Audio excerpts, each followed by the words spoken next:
right now. Okay, thanks. That's great. All right. We're live, I think. Welcome to Monday Night Live with Meredith and Dave. So we're on a new time. Thank you so much for... And day. Same time, new day. There you go. Same time, new day. So thank you so much for, making the adjustment with us and coming to see us on our new stream time. Today we're going to be drawing the White Queen for Marvel. Should be a lot of fun, I think. I'm looking forward to it. And I'm going to get started. Meredith, if you want to say a few things. Hi, everybody. I'm getting there. All right. It's still loading. It was touch and go today. I just want to say, at about 3:30, 4 o'clock, we lost our internet. Hi, One Mighty R. Thank you so much for coming. Hi, Raphael, Odin, Matthias Oliveria.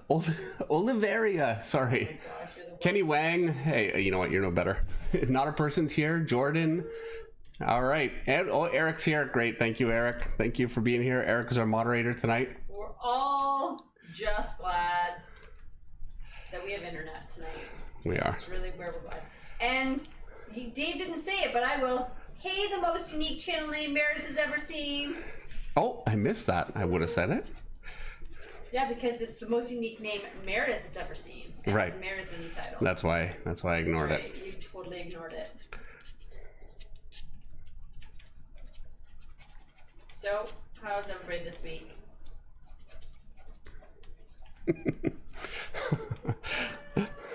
We're starting out strong. We are. It's quiet on the stream.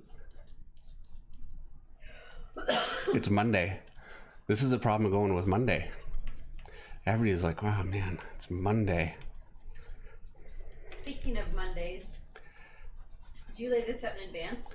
Not really, no. I just want to make sure. I'm just going to go back and check that it's that Hellfire Club White Queen. Oh, so nice of you to let me know now. Did let you know, but you never. We're not going to fight on the Monday night live stream. Emma Frost, Hellfire Club White Queen, please. All right. Otherwise, wouldn't you rather know now as you're laying it out? No, I would have rather known earlier. Why? I did tell you, but what do you do? It's a disaster. All right. Is it really a disaster? It's all over. Back it in. We're quitting. That's it. Monday night stream is already a Monday night fiasco. Don't worry, it's Tuesday in Finland. And you know what? If you are gonna, totally missed that. It's Tuesday night in Finland. Yeah, it's Tuesday in Finland. It's Tuesday. Everybody's like, Corn Geyer says, no, it's Tuesday. Juhu Lehtinen says it's Tuesday in Finland.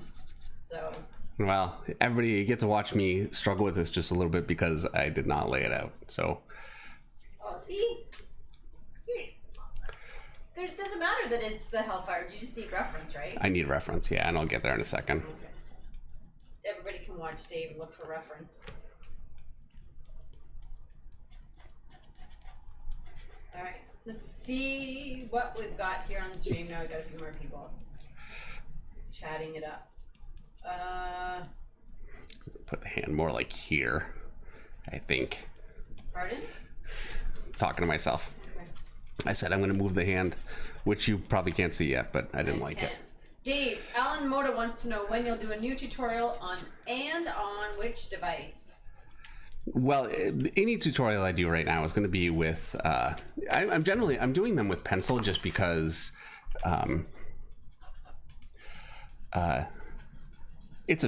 Pencil is very universal, and I'm really not doing anything. I'm utterly unqualified to be teaching anybody anything on any kind of software. I'll get there. To be honest, I'm not exactly dying to. He means which. Wait. I'm not dying to do it. I think he meant like, are you gonna do it on YouTube or on? But it's just available all the time on every device. Oh yeah. Well, okay. I don't know. I don't know. Otherwise, we don't understand the question, Alan. Monday night. It's Monday. It's just another manic Monday. All right, here we go. Are you penciling, David, or are you going straight to inks? Michael Jones wants to know. I'm gonna go straight to inks, but it's gonna be. I'm penciling right now. You always do your gesture drawing in pencil. Well, of course, yeah. If I was Kim Jun Ji, I would do everything with pen, but I am not. Oh, good news. Sheldon Martin has snacks this time. Oh, good. And we have our first super chat of the night from Trent Early. Thank you so much, Trent. Thank you very much, Trent. Thank you for the super chat. Trent says, I don't always make the live stream time, but I always watch. You're the best and my hero always, Mr. Finch. Well, thank you so much, Trent. So nice. And I've seen his comments on the videos afterwards, and I appreciate it. Always. Trent knew we were struggling, and he's like, just gonna give the Finches a little Monday night lift. Thank you, Trent. Yeah, our internet tonight. It was, I think, the amount of stress that we had at 4 o'clock this afternoon. We had zero internet. Yeah, and somebody over an hour. Somebody came and they were fixing. I figured it was our neighbor, and then our neighbor came over and said, "What happened? There's a cord across his lawn and across our lawn. It's a disaster." I don't know what they did. Nobody called. I have no idea. It's a fiasco. It is, but we have internet, so we're good there. And so far, it looks like we're actually. I adjusted my stream settings. So no lagging tonight. Hi, Wesley. Yeah, I'm hoping that it works well. If we're lagging, please don't tell us. I looked at some tutorials. I got some help from Robert Marzullo, who was very gracious to give me a little bit of time and offer a little advice. So, yeah, hopefully we'll be good the whole night. Dave, we have another super chat question from Chick Quileres. Thank you so much, Chip. Chip wants to know, David, do you think DC will ever bring back Terra Man? He had such a short run as a villain. Dick Dillon definitely had a cool style. Big fan, and thank you for doing these streams. Oh, well, my pleasure. Thank you for coming by and watching. I appreciate the super chat very much. I don't know who Terra Man is, and so I think he needs to come back just for that. He needs more exposure, apparently, or I need to read more. I don't know. What book did Terra Man appear in? I wonder. You know what? If you're asking me. Yeah, I'm asking the wrong person. You're asking the wrong person. But the good news is that we have an amazing stream of people. Our stream consciousness will be able to give us the answer. Yeah. So we're putting it on the stream. And hopefully I won't have like a 30-minute lag in terms of finding the answer from our streamers. Yeah, like I did last week. There, I think this is starting to work a little better. This is, I tell you what, I do try not to just draw completely out of the blue on the stream, just because it's, well, so much can go wrong. And yeah, this one was starting to go there, but I think it's coming together. This is because you spent too much time playing. What's the game you're playing right now? Ghost of Tsushima. Ghost of Tsushima. We can, if this commission is not as absolutely fabulous as Hey. which, and how could that be true? Because they're all fabulous. Oh, I don't know. But we can always blame it on the Ghost of Tsushima. One of these is going to fall flat. Because I have to say, now, I feel like I'm tooting my horn saying that, but I've been pretty happy with them so far, by and large. I think they've worked out okay. I really was very worried about, because I really do feel like you guys are all, you all are here with me while I'm doing this, and yeah. All right. Anything could happen. One Mighty R wants to know your favorite fish to eat.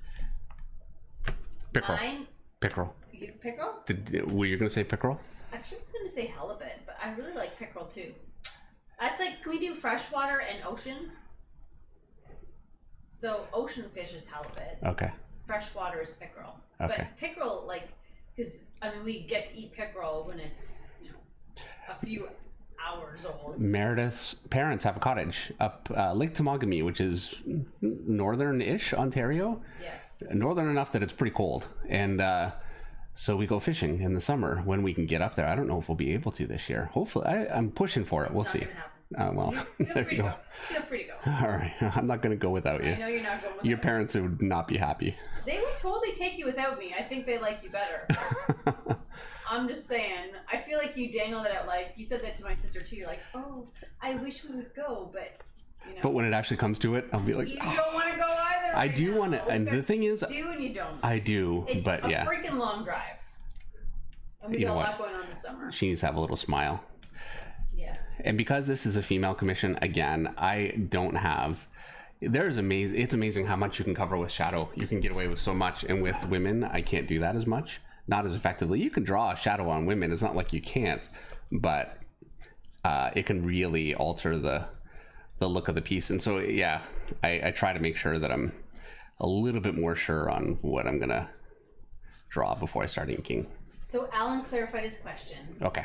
And he just meant if it was going to be on YouTube or something else. Oh, so for sure your next tutorial will be on YouTube. Actually, it'll be tomorrow on YouTube. Now, I say tomorrow. I will try to have it up tomorrow.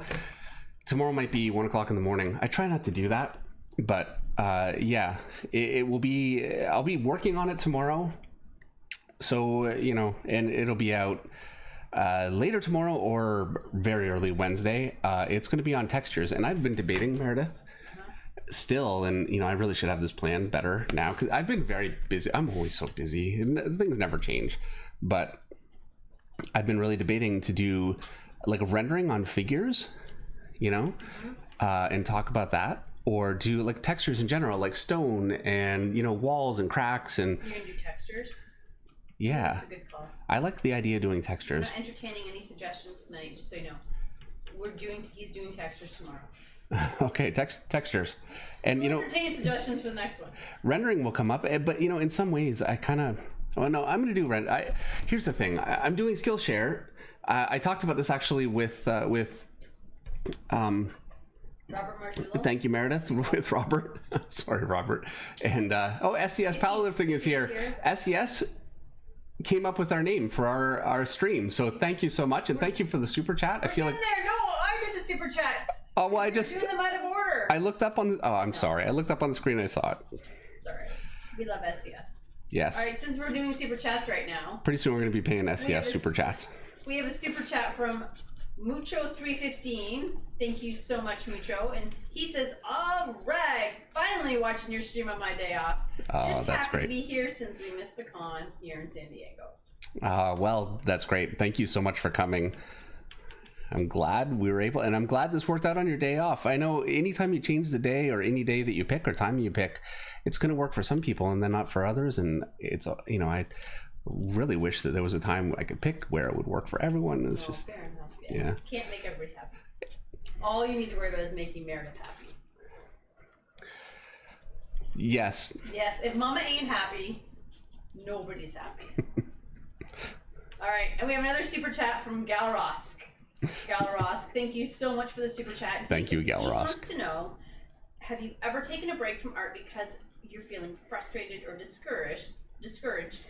And then how do you inspire yourself to start drawing again if you do? And yes, the answer is yes. I do, actually. Yeah, definitely. All the time I get to a point where I'm really struggling. I just can't figure out what I want from something. It's amazing. And I have drawn everything probably by now. I'm sure there are things I haven't, but I've drawn so much that anything I haven't drawn really would relate back to something that I have well enough that it shouldn't be an issue. But I don't know if her feet are in here. I want to make sure they are while I'm sketching them in. But I don't want to just draw the same thing all the time. I really want to change it up and make it interesting, you know, for myself. I don't know if that's always necessarily the best idea because, you know, as a fan, you just want to see something done the best way possible. And if you found something that works, I'm probably better off to stick with it, but I don't. I end up trying different things. And yeah, when that doesn't work and I really struggle, I can lose days. It really can happen. And the only thing that stops me, that gets me back at the drawing table is really, I have no choice. It's my job. So I've got to do it, you know. Somebody's got to pay the mortgage. All right. And it's not going to be me. At least not this month. And then we have I feel like our legs might be a little too long. Can they be too long? There is a point. Could you draw a couple inches on my legs? Because I've got to be honest. Growing up, I was always like, I just would like.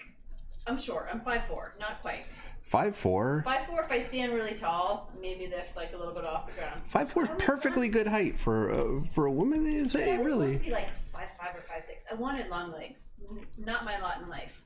But I do have to say, because finally I'm at SCS Powerlifting Super Chat. Thank you so much, SCS Powerlifting, for being with us every week and for super chats. Okay, I'm gonna. He says, "What's up, Finches in chat?" Are you going for reference? I'm going for reference. Let's see. That was too much for you. You're like, peace out. No, I'm at the point I needed it. That's all. You need it. What am I looking for? Wait. Oh my gosh. Hellfire Club. Emma Frost. Well, hopefully we can find something here. Let's see. Images. Again, with the great content. Me looking for reference online. Now this live stream is the real. That's what it is. Like, this is how life really works. The crazy thing is, Dave's been totally prepped. Now you see how life works. Oh, she has a different. Does she have a different hairstyle too? You know what? She's gonna have to, because she's got like this kind of bun. I don't like it as much. No. I'm gonna keep her regular. Hair, yeah. Proper hair. Okay. All right, and I feel like I'm gonna go scroll back through the chat. Alessandro Crappel says, "Hello, Meredith and David. Thank you for making these video streams. In my opinion, on Monday it's better for than Sunday." Well, thank you. Well, thank you. I'm glad. Yeah, glad again that it's working. That's great. And then RJN Chapez wants to know if you lost your hair to stress from deadlines. From marriage. Yes. Meredith. Yeah. I was like, get your work done. Yeah. Just kidding. JK. Now I'm just gonna talk in like kid language. JK. Because that's what my kids say. JK. Boomer. JK, yeah. Boomer. Yeah, I've been called boomer a few times over the last few weeks. So that's the new one right now. I feel like I'm a boomer. Yeah. I'm actually a boomer now. That's all right. Okay. Wanna Connect says, "Hey David, you came to our school to present to our students. You were great. You even took the time to draw a picture for my nephew. Thank you." Oh, well, that's great. Thank you. Thank you very much. I really do enjoy doing that. It's certainly not something we can do right now, unfortunately, but no, yeah, it's always nice. Someday again, we'll be able to go back into schools. Kegs Cagnia says, "Hello, Mr. Finch. Absolutely have been a huge fan forever." Well, thank you. Appreciate it. Wesley thank you very Brewster much. Wants to know what it's like to be famous. We'll let you know. Yeah. Oh, we have another super chat from Phantom Cloud. Oh, Phantom Cloud, thank you. Thank you so much for the super chat, Phantom Cloud. It says, "I'm currently living in Taiwan and it's 8 o'clock in the morning here. David, I know you have a lot of tutorials lined up, but do you have any plans to talk about line weight? And thank you both for all your time." That's a great question. That is, and actually it's a really good one for, that's a YouTube tutorial I think I could do in 10 minutes. Yeah. I could do it in less probably even, but 10 minutes I think is, every time I do them I think, okay, this one's going to be 10 minutes, no more than 10 minutes, because when they get too long, it's... You're ending up like speeding them up and chopping them down. Yeah, I'm trying to, can't help yourself. Well, I've found if you make them too long... You're chatty Cathy. Yeah. So, yes, I will do that for sure. I think that's a great idea. This pen's a little bit... I'm going to switch. I've got a few of these, and that one was just feeling a little... I wasn't getting a good point. So Michael McCurdy says the best fish he ever had was yellowtail snapper. He lives in Florida, and it's up there with the best of the best. You know what? I forget. We went to the Dominican. Remember we went to the Dominican, you and I, and we went deep sea fishing? Oh, yeah. Got a grouper? Yep. Is that what it was? It's like yellow and green. Is it a grouper? I think... Okay, I don't know, but it was great. And they cooked it right there. At the restaurant for us, which was amazing. And that, really, like, you're not wrong. And I said, we're moving there. And, Any it didn't work. fish that you have had that is fresh caught is hands down the best. There's nothing better than eating a fish right out of, like, it's been the hours earlier was swimming, living its life. That's terrible. But you know what? I wonder how much I would like pickerel, because the only pickerel that I know of that I've had is right out of that lake. I bought it in the grocery store. It's still pretty freaking good. Yeah. Yeah. All right, we have another super chat from Failing Falsely. Thank you so much for Failing Falsely's super chat. And he just said, "I just want to see my name highlighted." Well, thank you very much, Failing Falsely. And there you go. Failing Falsely. And Leggy 100's weighing in on the fish chat. Salmon is my favorite. I have it every week, but I love yellowtail too. I don't feel like we get yellowtail here in Canada. I could be wrong. There was a time I would have said salmon for sure, but... No, I prefer trout actually to salmon now. It's less greasy. I like salmon. For me, rainbow, like trout. Yeah. I'm liking it right now. Cajun. I got spoiled with salmon. Like, it's easier to get at restaurants, that kind of thing, yeah, so I've had so much. I remember the first time I had salmon, it was in Ontario. And anybody who lives on a coast is gonna, like, I grew up as a kid we had meat and potatoes. That was our dinner, like meat and potatoes. We never had fish unless it was pickle from the lake. So I'm at university, and I go out for dinner on a date with this guy who's from British Columbia. So, and I'm like, oh, I'm gonna. Whoa! You dated before me? I did. Yes, I know. Crazy. But I ordered salmon. I was like, oh, this is so good. And then I found out later, because I mean, he was dating. He was living with my roommate's boyfriend. That he was sneering at me because it wasn't fresh BC salmon. It was Atlantic salmon. But you know, you gotta start somewhere. So, phooey on you, Michael. See, that's why it worked out for me. I didn't sneer at your meal. You didn't. You never. I sneered at your. I don't have a favorite color question. Yeah, but I didn't sneer at the meal, so I was still in. Sneered at the meal. I didn't realize I had such a low bar. I had 2 kids by then. I was, you know, I just need to have a job and not be on America's Most Wanted. Yeah. All right, let me scroll back, see what I got here. We'll go back to. We'll see where we're at right now. Oh, see, purveyor of loops. PNW here. I don't know what that means. Pacific Northwestern. I got it! Pacific Northwestern here. Oh, I'm so smart. Land of real salmon. I got it from that point right there. Oh, yeah. Said, okay, Alaskans, you're cool too. See, look, I get it. I get if you can get your salmon fresh from the ocean, but you know, when it's your first time and you're in literally the middle of the country, what are you gonna do? Yeah. So there you go. Feeling really stiff drawing right now. Like it's really. And I won't ask you Edith and Yabe's question, which is, yay, how do you get so comfortable? Yeah. Because clearly you're not comfortable. I'm feeling, yeah, really, I don't know what it is. And it's not like I wasn't drawing today. I was doing layouts today. Maybe that's a different... Yeah, it's a different kind of like sketchy thing. I had a few layouts I had to get through. People love salmon. Yeah. Nick from Detroit, I'm half Canadian fish. on the mom's side. She made us eat salmon all the time. Ollie says salmon is good. I want to say salmon. Leggy 100. I live in a large fishing port, so the fish is always great. See, this is it. There you go, salmon. I want to live Leggy's life. I want to live in a fishing port too. Yeah.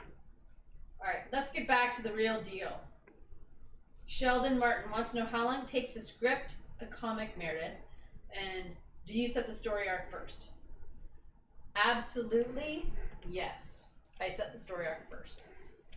I determine the arc for the main character, like what is the journey, what is their hero's journey, or the journey that they're going to go, where's the place they're going to begin from and where's the place they're going to end. And then I try to make sure that all of the things around that, the other characters, the setting, act as a foil for that character's journey. And it was Scott Snyder, when I took that DC writers class with him, really helped articulate that, and something that I mean, he's a genius, so I'm not ever going to be as good at it as he is. But it is something that I'm consciously and constantly thinking about when I'm doing a comic. And then in terms of scripting, like, it took me 2 days for this last comic where I had to leave the house and I was researching and thinking and reading. It took me 2 days before I had 3 pages of like story arc. And now I'll take that story arc, Sheldon, and I'll probably just start writing from it. I might refine it a little bit based on the comments and the input I've gotten on it. And then I would say it can take me, if I would average an average comic book page, anywhere from really rolling like 20 minutes to write a comic book page, description and dialogue, but usually my goal is 4 pages a day when I sit down to write, because I feel like that 4 to 5 is a good day. And then, so then it would take me, a 20-page book would take about a week. But I like to give myself... You need a different reference. Hold on here. Sorry, I'm cutting you off talking about my reference. I like to take 2 weeks or give myself 2 weeks, because, you need to take a break and think about it and reread it and refine it. Jeffrey Niffen, yes. Monday is going to be our permanent regular night. Oh, you asked if we're sticking with Monday? Yes. Yeah, absolutely. Yeah. Monday is turning out to be a good night where... we never book anything on Monday. Right. Well, we do now. Except this. I thought Sunday would be good that way, but... No. It's a busy life that we lead. Oh, yeah. So busy. Us and this COVID-19. Biggest thing is planning the grocery store right now. That's not actually true, but... Oh, Lance Boyer says he's going to have to change his stream time now so he doesn't miss this. Yeah, rearrange your life for us. Oh, man. No. Well, thank you. Thank you, Lance. I'm sorry. And thank you for coming now. It's great to see you here. Yeah, it is. It's always great to have Lance here. All right. And Purveyor of Loop says this is a reason not to hate Mondays. So, woo-hoo! We're just doing our part to make your Monday amazing. Yeah. So here's how I always draw laces. Magnificent Monday. So I draw this way first, and then I connect under like this, and that will connect there. Anyway, now I'm just going to keep doing the same thing, so you can, if you want to. You stop so I could say this, but I have nothing more to say. Oh, okay. I was waiting to see Okay, I have more to say then. All right. So here, now I draw my little loops, but I don't finish them. I literally can't see what you're doing because I'm watching. I have hidden the screen of what you're drawing. Just it's buffering for me. Is anybody else buffering? Oh, please tell me you're not. Oh, yeah. Maybe it's just my bad internet. Where is it here? Let's see. It's saying that we're in excellent condition. All right, good. So it's not you, it's me. Yeah. Like every relationship breakup everywhere. Yeah.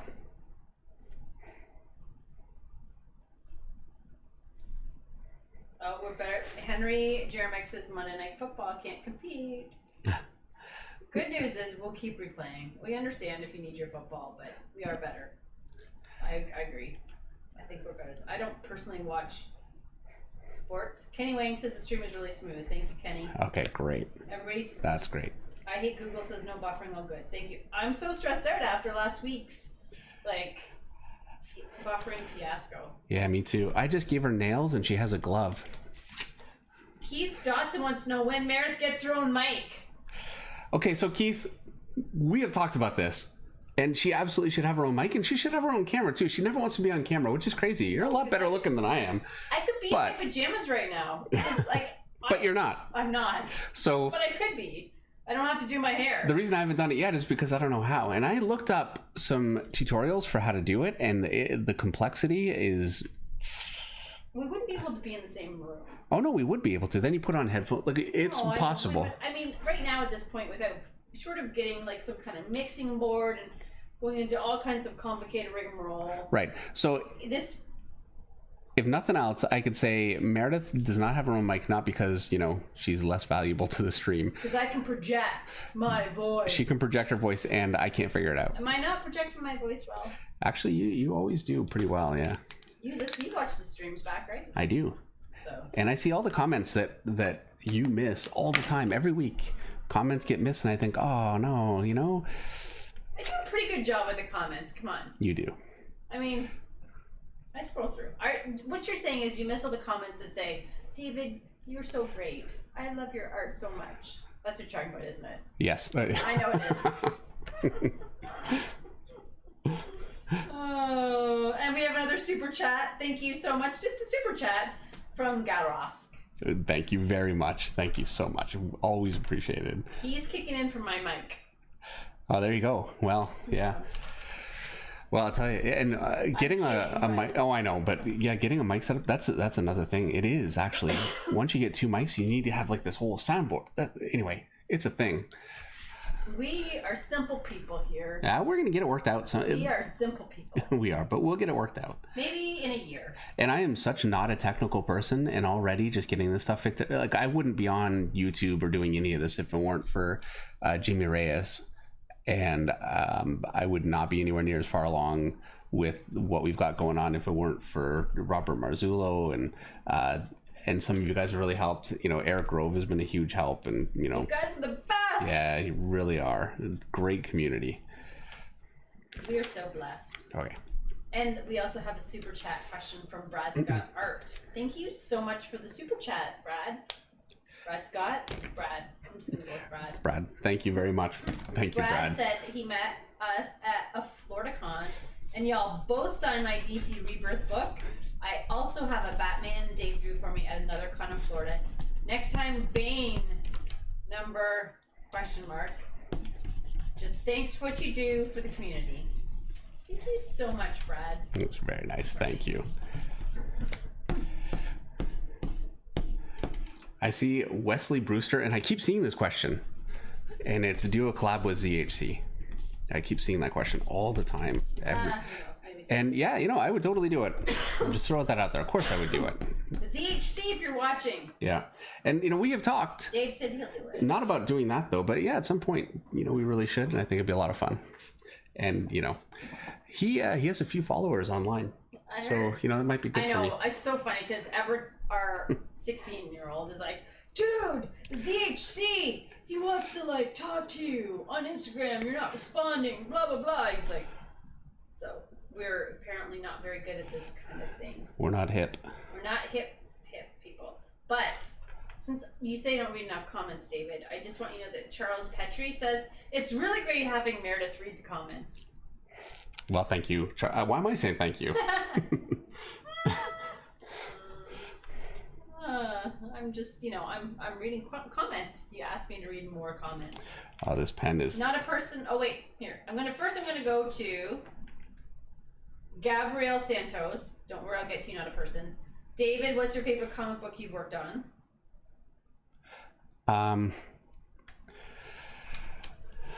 I would say The Death of Captain America with Jeff Loeb. I drew a Spider-Man story with Rhino. It was a blast. I lost everything on my screen again. It still sticks with you.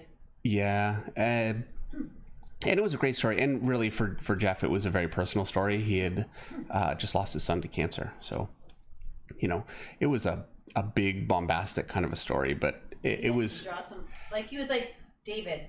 What characters do you want to draw Spider-Man beating up? Yeah, that's true. What he did. Yes. Like, what do you want to draw? Yes. Working with Jeff was great for you. It really was. He was such a great guy. Another super chat question from Jeffrey DePetris. Jeffrey wants to know, first of all, Jeffrey, thank you so much for the super chat question. And not a person I will get to you.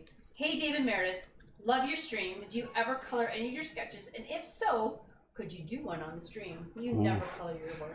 I should do it on the stream just so you guys could watch me fall apart. Why he doesn't. We'll do it for not a commission.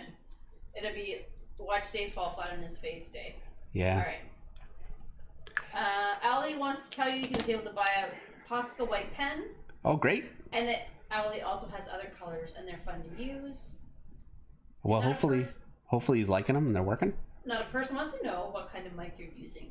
And you got this mic because Everett got this mic. Yeah. You got this mic for Everett, who's been streaming on Twitch. And, I mean, you had him a mic for his Clash of Clans videos, which he was doing. It's so funny to go back and listen to him. Because when he talks, he has his, like, really high middle kid voice. Because he started doing Clash of Clans videos when he was, what, 10? I think he was 10. And now he's 16, almost 17. And when he talks, he has this deep man voice. Yo, what's up? Yeah. It's fun to listen to. There was... Like, that's one of the things that people...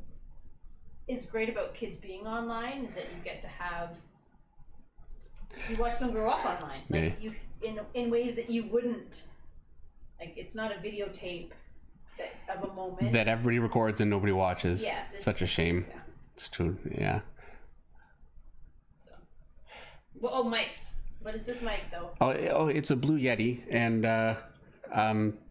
here. It's actually, this is my own. I ended up buying, and I got this one because I got one for Everett, and I figured, okay, if it's working for Everett, likes it, so. Yeah. And you know,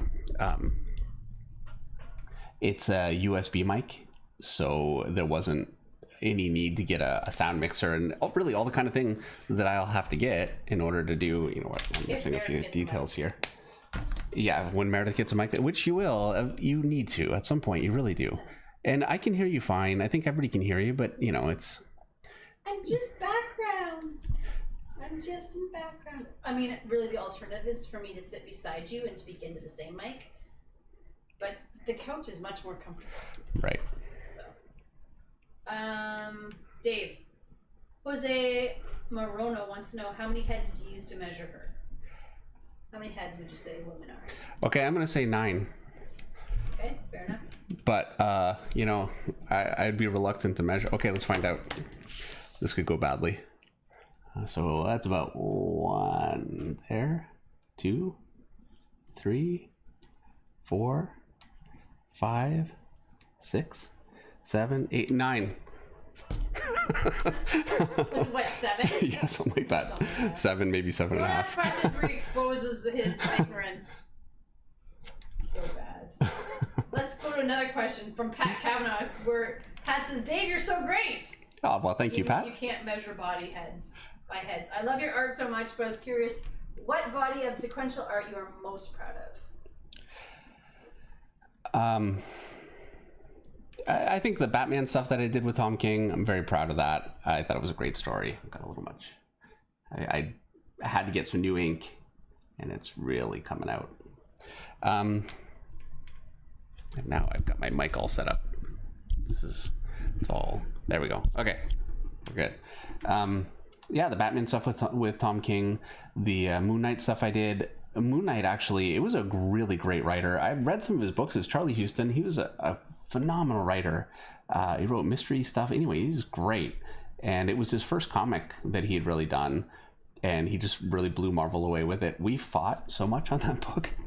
I don't normally fight with a writer. You know, I normally it's pretty amicable, and it's so rare. But we really did fight, and in some ways, I think it made the book a lot better. You know, I was very passionate about that book. Let's turn down my screen. We have 2 super chat questions. One from Nick Lovato.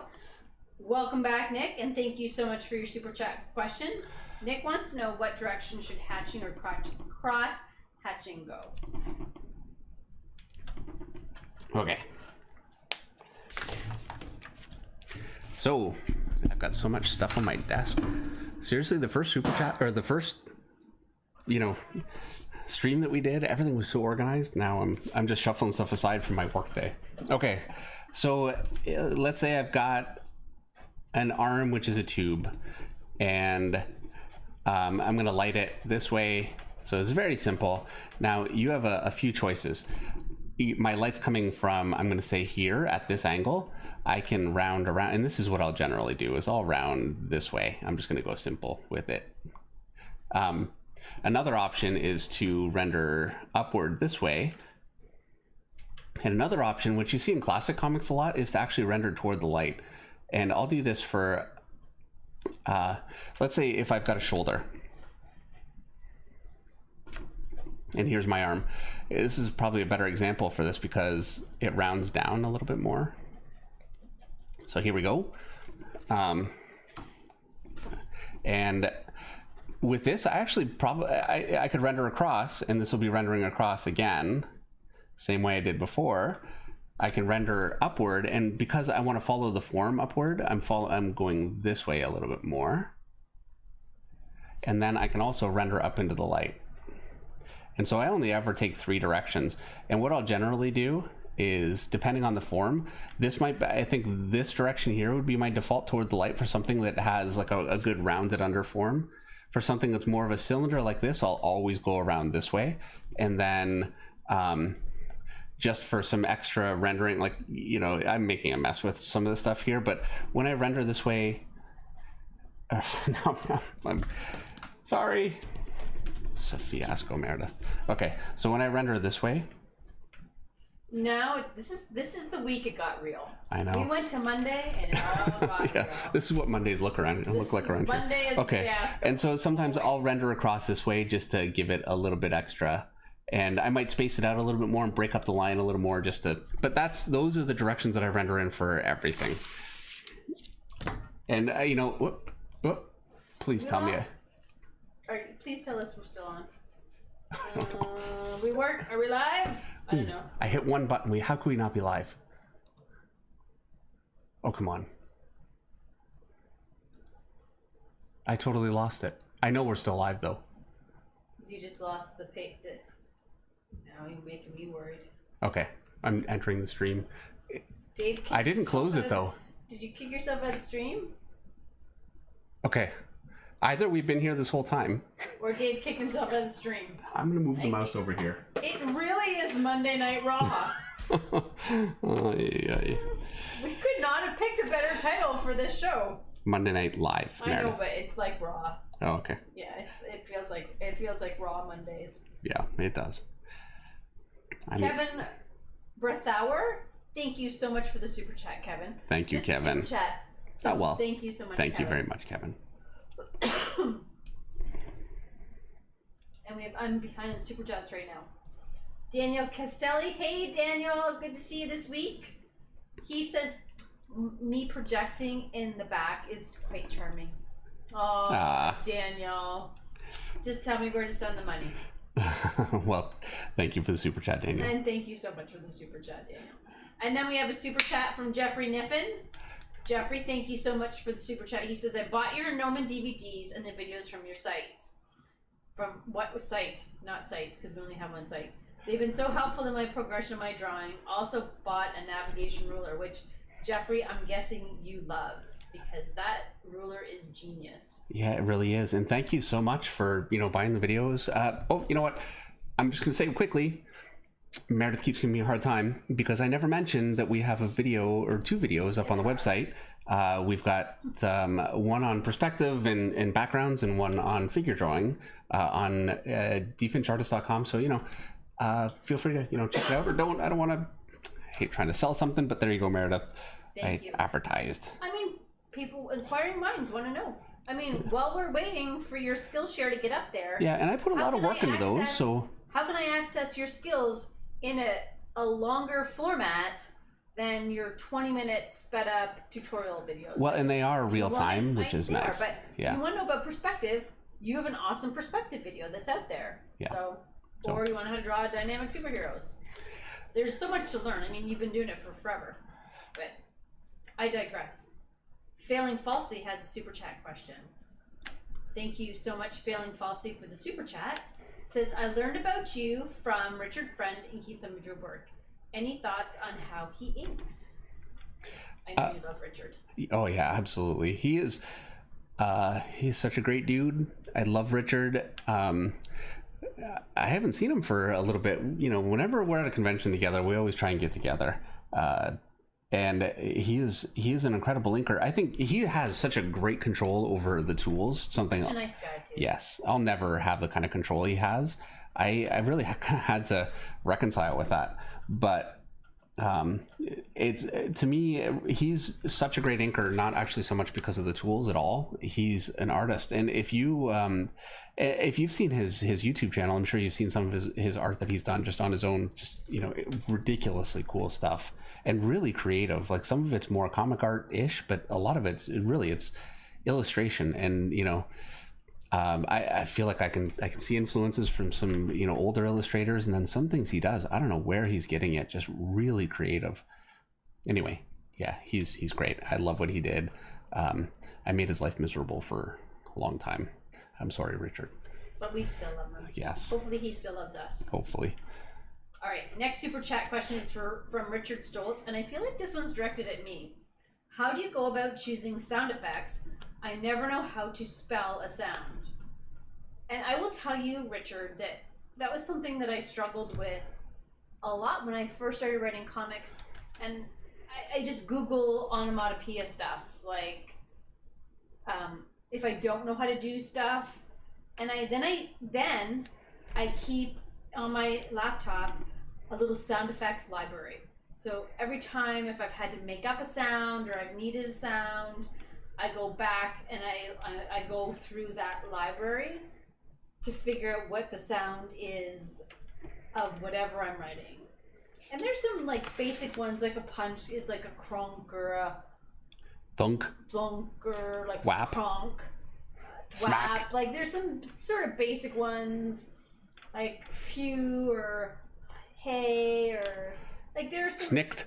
That's my favorite one. Yeah, that's Wolverine. Snicked. That's his claws. So I would suggest go through your comic books. If you're a writer and you're thinking, I need to know how to do sound effects, how to write sound effects, go through your favorite comic books and just make it, because I've done that too. I've gone like grabbed comics from Dave's shelf if I needed a sound effect and looked for those too. And I will say that I don't think taking sound effects from somebody else's writing is plagiarism. No. Pretty sure that you can get away with. Yeah, you can Google it on Google comic book sound effects and you can get a ton that way too. There is a lot of resources, and I'm inevitably looking up stuff online. And it's like, on the face of it, this seems like a ridiculous question. I shouldn't say it's, apologies. It's not. But I've done that too. I was writing Batman, and yeah, that was like, I really fought with that. That was a great question. It actually, that's what I mean. Like, it seems like really, but I fought with that. I struggled with a lot as a new writer. Yep. And honestly, I tend not to write a lot of sound effects unless I have to, for that very reason, because it's a challenging thing. Wait, and you don't really write as much action. Well, if you can avoid it, you don't. There's some stuff with Xena and Wonder Woman stuff. But when are you gonna write something like Xena again? Are you gonna do it? Would you? I don't know. I got a book right now I'm working on. Maybe one of the books. I don't know. I've got a lot going on right now. Yeah. Can we talk in September when the kids are back in school? Yeah. Please let the kids go back to school in September. I'm sorry if I said that out loud, but any mom home with their kids right now is probably thinking, please let my kids go back to school. I love them dearly. I can't stand 10 more hours of them watching YouTube. Yeah. Comic Book Rob. Comic Book Bob. Oh, hey, Comic Book Bob's here. Thank you for coming. By the way, say thank you so much for coming to the stream. It's great to have him here. And for Super Chat. Oh, and yes, well, yeah, thank you. Comic Book Bob wants to know, Dave, is there any chance of doing a tree bark tutorial? Tomorrow. And thank you, because I would have forgot. Oh, textures, because you're doing textures. Yeah. There you go. Comic Book Bob adding to the tutorials. Everybody send him a thank you. All right, next super chat question. Ed Toronio 100. Thank you, first of all, Ed, for the super chat question. Before YouTube, we actually met at Orlando MegaCon 2018. I was the black guy who bought your videos, because people sometimes, I'm assuming that Ed brought the videos up to the table to get signed, because people sometimes do that. Which is, it's so nice to see him that way, yeah. And I missed a good chance to commission a 5-page short and get critiqued by Meredith. Oh, Ed. We'll have to do it. Have to do like a, you did a, the thing is you can do art critiques like on the fly. Yeah. I would have to do a really limited like comic book critique. Like for writing and that kind of thing. I do feel like I would be better at it than I would have once given myself credit for. Yeah, I think you'd be great at it, but it is much more difficult.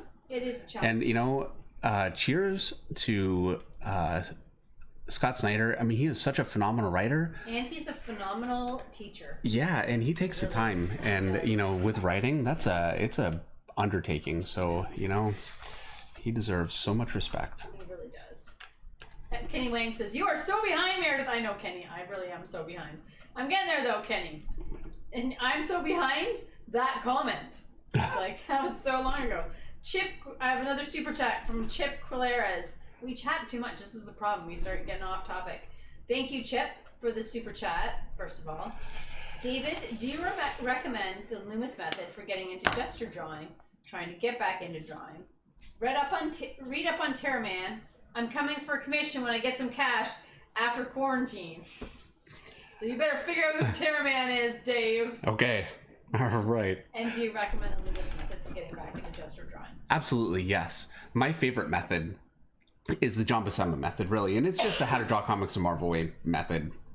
I just want to say quickly, I'm switching out to my pen. Part of it is I'm actually making a bit of a mess with the brush because it's coming on too thick now that it's a new brush, and also I can't get the detail for a female sketch. So anyway, pen. Yeah, I think Loomis is great. The way he breaks down his hips, the way he breaks down his shoulders it's just a really good structure. I did find though, I played with that for a couple of weeks and I really went in depth with it and it made a difference. It changed my figures. So definitely do it. I did find that just as a matter of just generally drawing, because the way that I lay out a figure when I'm actually just drawing is really different than how I would lay it out studying.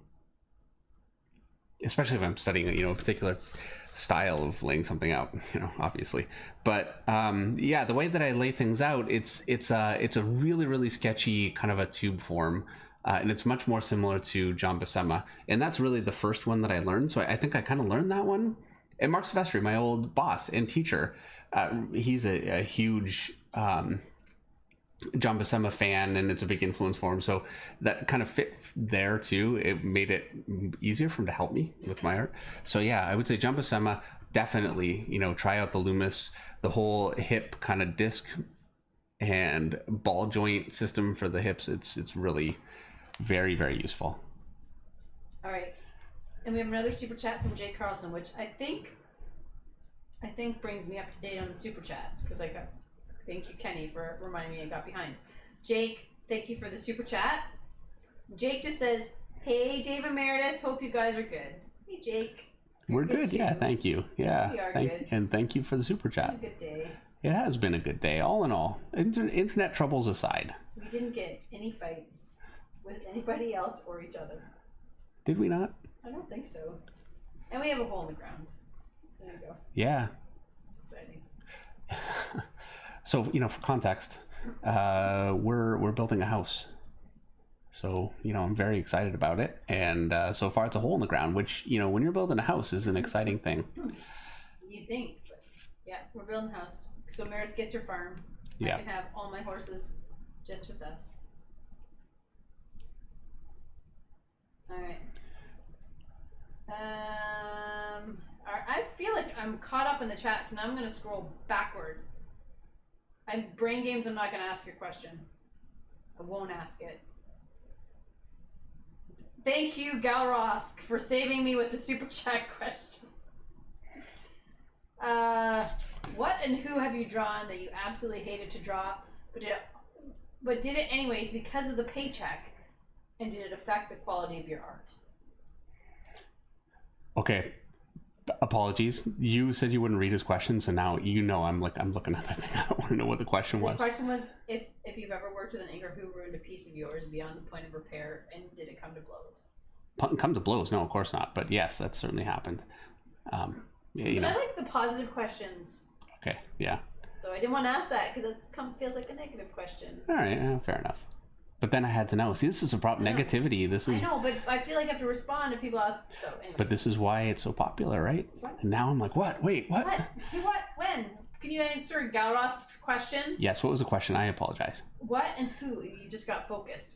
Have you drawn that you absolutely hated to draw but did it anyways because it was the paycheck?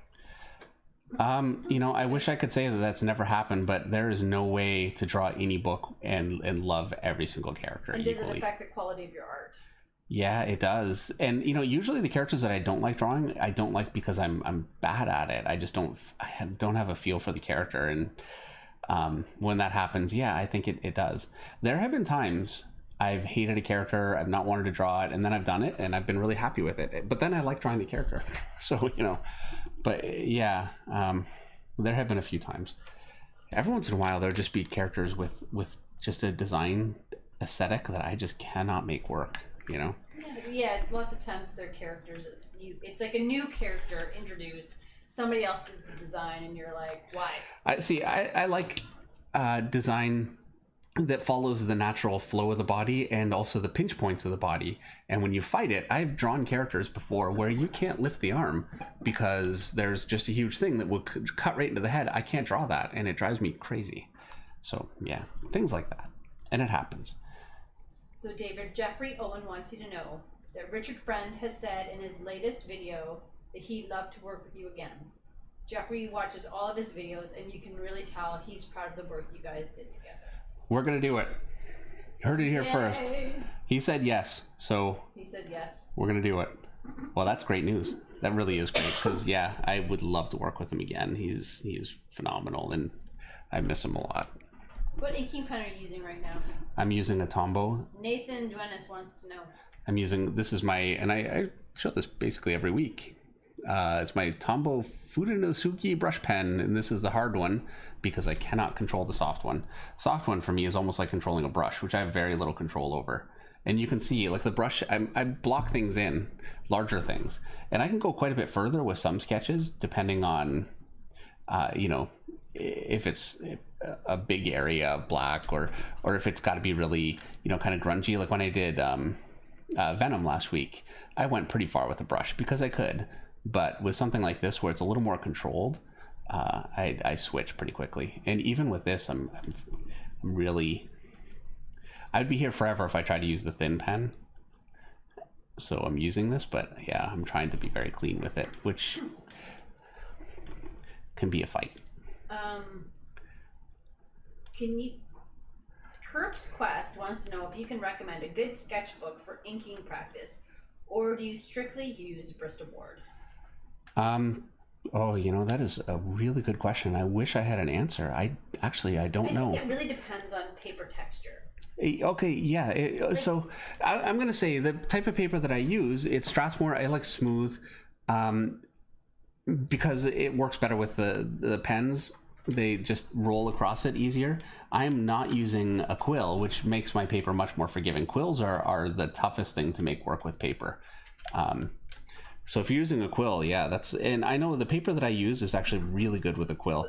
I got it actually from Matt Banning, Bat, the inker, and I was using actually the DC paper, because you can just get them to send you paper, and he hated it so much he sent me some and said, please use this. So I started buying it. But yeah, in terms of a sketchbook, something that would be comparable, I actually don't know, and I apologize. You know, that is a really good question too. I'll have to look into that. That's a recommendation I'd love to be able to have. And maybe if anybody knows something that works well for them, that would be very useful. Yeah, if somebody has a good sketchbook. All right. Gal Ross needs more money to ask more questions. What? Because he's done some super chats, so I was just laughing at him. Oh, come on. We love everybody. And we do, and you know, the super chats are very much appreciated, but please, you know.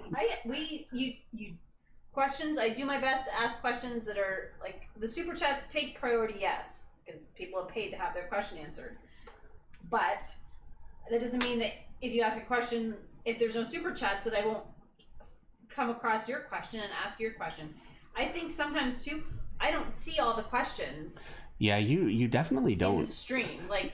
And I said this before, my sister was on here, and I saw later that she had said something, and you missed it. Yeah. So I think sometimes the way things they scroll, and I'm looking, and we're talking, and we're interacting, and so I do my best.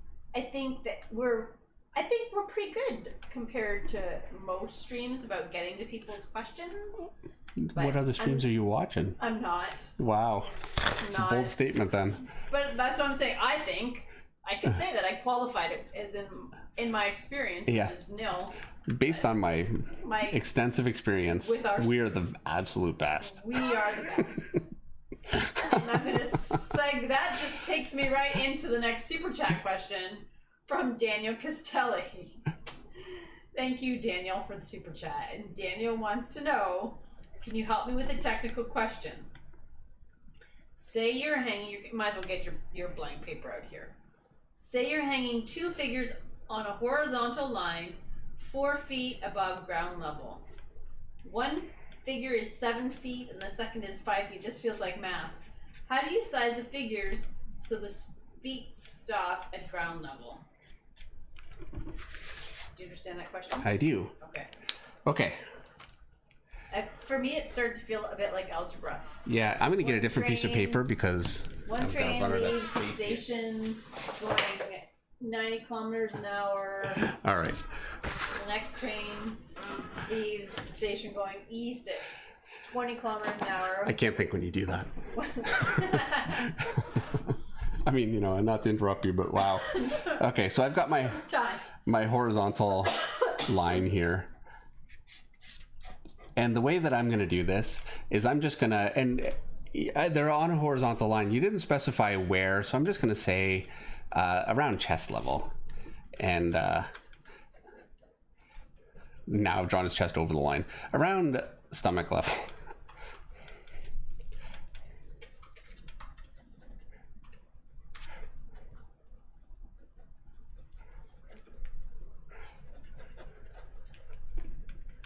This is for Daniel Castelli, so I'm trying to make the figure, you know, not horrible.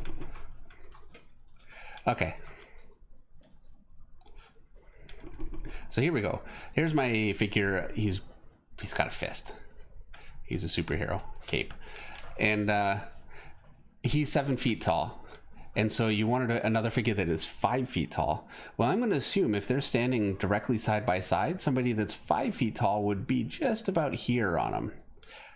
And so the chest would be around here, and the feet would hit the same level. So I'm going to say if it's across his stomach, the other figure would just be across the stomach also. I'm going to draw the chest here, my head here.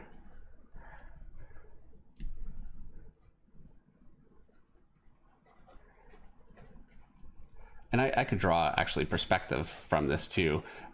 Sizing figures is not really so important, but you know, actually it does kind of help because look at this. I'm going to make his hips actually probably line up with the perspective and his knees. See, I didn't even have them lined up properly. I tend to, when I draw figures, at least sketch in something like just a simple perspective sketch. It helps. And here's my other foot. And look at this. I've drawn them the same size. I'm so helpless at this. Let's do this again. Okay. So again, we're going to call this Raw and Real Monday night. Yeah. I drew right along the same part of the... I totally am a professional at this job. I do this for a living. You can tell, right? So there you go. Lift that foot a little bit. So now I've got one, he's up here, the other one is down here, and this would be my perspective line. And that's basically how I would do it. It's actually very, very simple to size up. You just, if every figure is lined up along this part of their body, then a shorter figure would be, I could, you know, make their head along it and it would work. And I could make them very small in the background. Or I could make somebody massive by, you know, here's his chest here. And anyway, that's how I would do it. I feel like it's such a terrible example. It doesn't look very informative, but that really is what you would do. All right. And also, I would say, be wary of overthinking a little too much, you know? You just did. Yeah. Yeah, like I just did. So Anthony Oh no, what a mess. Yep. solved my problem. With? Apparently, with the chat. Okay. Apparently, at the top of the chat, you can have top chat or live chat. Who knew? Oh. Certainly not this streaming noob. And I had it on top chat. Ah, well, that's which is great. why I didn't see all the questions. You keep missing stuff. I was missing stuff because... And we've been doing that every week. Yeah. Oh, So, well, that's great. Anthony is a genius. Anthony, yeah. If we had, you know, we need some kind of like, you know, there are things where you get like these little badges for your, I wish I could, badges. that I could give out. We need to give people badges. Anthony needs a badge. We'll call it the Anthony badge. Anthony, the genius badge. All right. And then also Indigenous Monstrosity versus Monstrositus X. I don't know if I said that right. I think you did. And actually, I talked to him on, I think it was Thursday. Oh. So thank you for coming by. For the Robert Marzullo? Yeah. Okay, he said, I'm between 55 and 60, haven't inked since 85. Just watching your process and having you talk of your stroke with and against the light has been immeasurably helpful. Oh, well, thank you. That's great. Beautiful artwork, by the way. Like, he's been drawing for years and years, and really original. He used a lot of reference from fitness magazines and that kind of thing, and also, you know, very dynamic too. A lot of times when you see something that's more based on life, it can be a little bit static because it's harder to find really, you know, really great poses. But yeah, it just really a creative, very cool looking art. And thank you again. And we have another super chat from Sheldon Martin. Thank you so much, Sheldon. Thank you, Sheldon. Dave. Yes. Sheldon wants to know your favorite kind of fast food.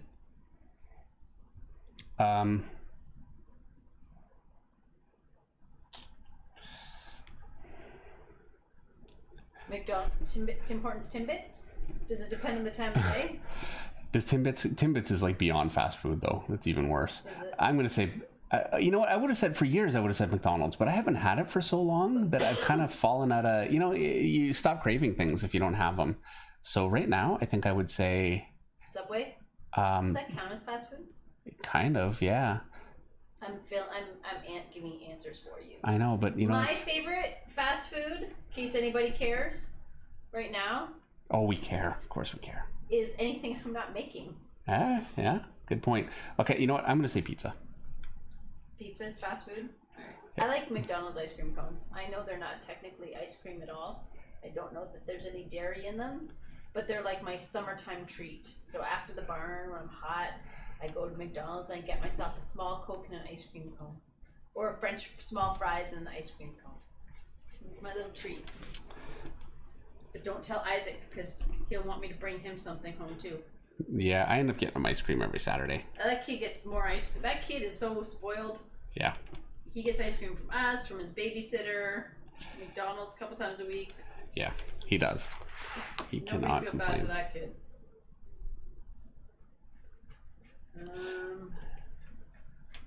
Yeah, all in all, this is Checkers French fries. Chip Juarez says, I've really been on Checkers French fries. We don't have Checkers here. Yeah, we don't have Checkers. I don't think I've never been. You guys have, in the States, you have so many more fast food restaurants than we do. Yeah, and we're in Windsor, Ontario. Like Toronto has a ton of things that we don't have just because it's bigger, So. Yeah. Henry Jeremick says that we don't need no stinking badges. We do need badges. Yeah, I think it would be good. You need badges. Like if you've been here since the first stream. Yeah. You need a badge. See, Henry, Says, if you would like that. Yeah, I've been here since the first stream badge. Well, it means I would get one. Old timer badge. I would get one too, even though I didn't show up for the full first stream. You don't count then. I could leave. I'd take me and my dying laptop battery with me. Please tell me your battery is not dying. I'm at 55%. You're fine. I've learned to turn down the light. Good. Get what I'm saying there? If that was a joke, I didn't get it. No. I don't need no sing. I'd say I don't need no Singa badges, but I kind of want one. See? There you go. Anthony wants a badge. All right. We need to figure this out. Yep. Dave, Tom McR wants to know if you're going to use StreamYard. I have no plans to, and here's why. StreamYard would be great. I looked into how to get a guest on OBS, and I figured it out. You have to use, there are a few ways, but the way that I was looking at was using Zoom.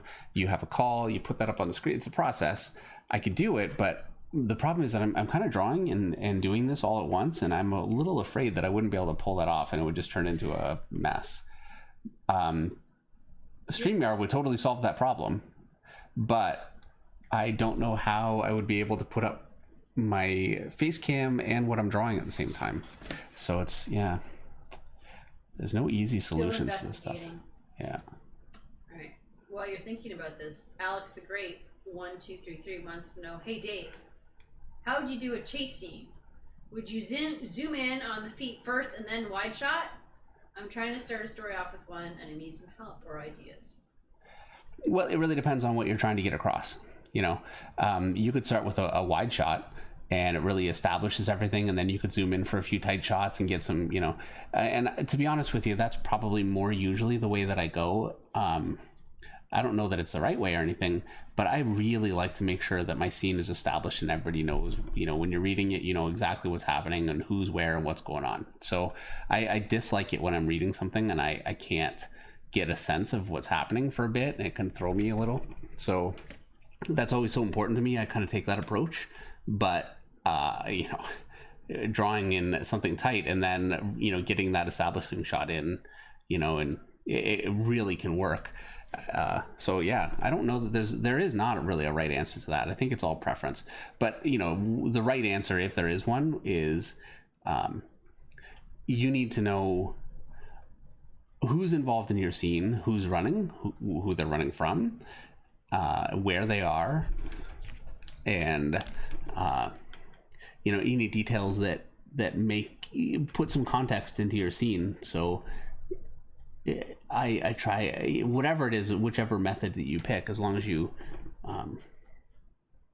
make sure to be aware of that and make sure that that's covered well. I'm making a mess. All right, well, this might be a good time for a reminder from Nicholas Zadvinsky for, this is where I need music. Dun dun dun! The book of the week. This is actually a perfect time considering how the sketch is coming out. See? I always have your back. And maybe it'll actually come out. It'll start getting better after I have a break. Today. Okay, so I already have it picked out.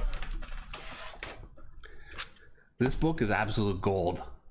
This is Joe Quesada, who I'm sure most of you are very familiar with. Joe who? Right, he's the editor-in-chief of Marvel Comics for years. Also a phenomenal comic book artist. He had his own company called Event Comics with Jimmy Palmiotti, someone else I'm sure you're all very familiar with. He has a heavy Mike Mignola influence, and there are sometimes you can see it more and sometimes you can see it less, but it's something that I love about his art, and it's outrageously, incredibly dynamic.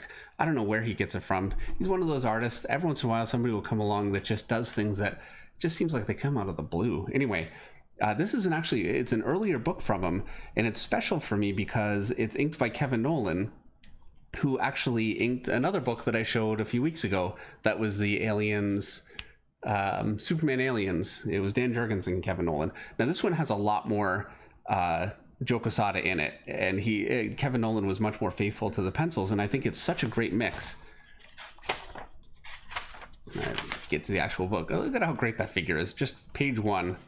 And this is pretty much straight Joe Quesada, and and you can see this. So many things that Joe did at the time are in here. His incredible layout and dynamic figures. I mean, it's such a great dynamic figure. I can see a few things from Kevin Nolan here and there. And as you go along, this is like such a Joe Quesada / Kevin Nolan face. It's Kevin Nolan's noses. His sense of lighting is in there. And like that horse it's a total Kevin Nolan horse. And maybe I'm wrong. I don't want to, but the mixture of Joe Quesada's really hard-edged, kind of crazy anatomy, especially that he was doing at the time, mixed with Kevin Nolan's much more traditional, softer feel, just made something I think that was... for me, it's better than either of them were on their own, my opinion anyway. Like, I think that is such a phenomenal face, and as you go through this, like, the layouts are incredible. Now this is a level of storytelling I aspire to, but just beautiful design. And this is the kind of thing that really starts reminding me of Mike Mignola. But yeah, such a great Batman. I've got my Alfred from this book. Just beautiful, incredible faces. I've been looking at this book my entire career. I think it came out, I want to say 92, maybe earlier, but yeah. And every page in this is just beautifully designed. I love this face. I wish, some faces are so Joe Quesada that I just haven't even been, you can't take it without just taking too much. But yeah, look at that face. It's beautiful. And I think it's an unusual book for me too, because not only is it just great visual storytelling and design, it's also incredibly dynamic. The figures are so dynamic, and also the faces, all that stuff is so strong. Anyway, and I'm gonna end up flipping through this whole book. Look at that figure right there. It's just beautiful. So this is my book of the week. And I highly recommend you pick it out. And it's a nice long book. This is actually a compilation. I think it was 4 issues, but I've got all 4 issues also. But I went and picked this one up. And yeah, Sword of Azrael, Batman Sword of Azrael, written by Dennis O'Neil, who passed away not long ago, unfortunately. Drawn by Joe Quesada and inked by Kevin Nolan. One of the most important books in my collection. I go to this book all the time, and I highly recommend it. Lost my chat. Here we go. Back. I'm back. I am behind. Oh, here we go. All right. Got a few super chat questions to get to. Okay. First one. Michael Johnson Curry wants to know. Thank you, Michael, and welcome back this week. Yeah, great to have you. Thank you. Yeah. Michael wants to know if we have any advice on how to balance social media. Being in enough to network but avoid toxicity, and the whole JD thing kind of has me scared of social media right now. Oh, sorry, you're gonna answer. All right. Well, what I was gonna say is, I think first and foremost, we as users of social media have a responsibility to know when we say something that it's truthful and that we are aware of the entire situation. You know, Jay is an incredible person and a phenomenal artist and a friend, and he's not on social media.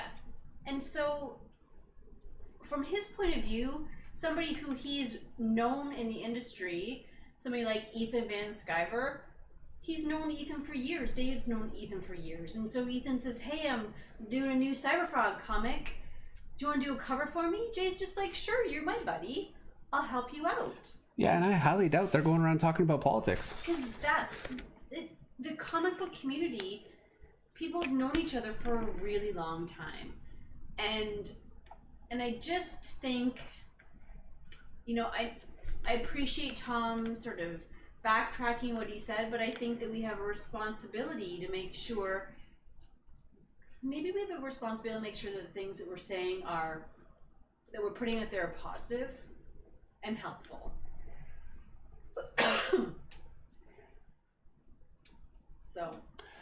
Well, there you go. You can add to that what you want. Nothing.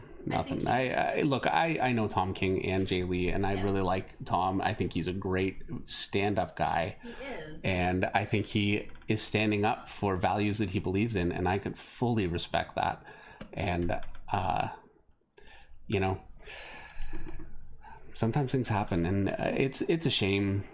I think it's important to always remember that life is not nearly as black and white. Well, and this is part of the problem with paint it on social media. Well, the problem with social media too is when something like that happens, everybody sees it, and I'm sure it's something that they could have talked about, and it would have not, you know.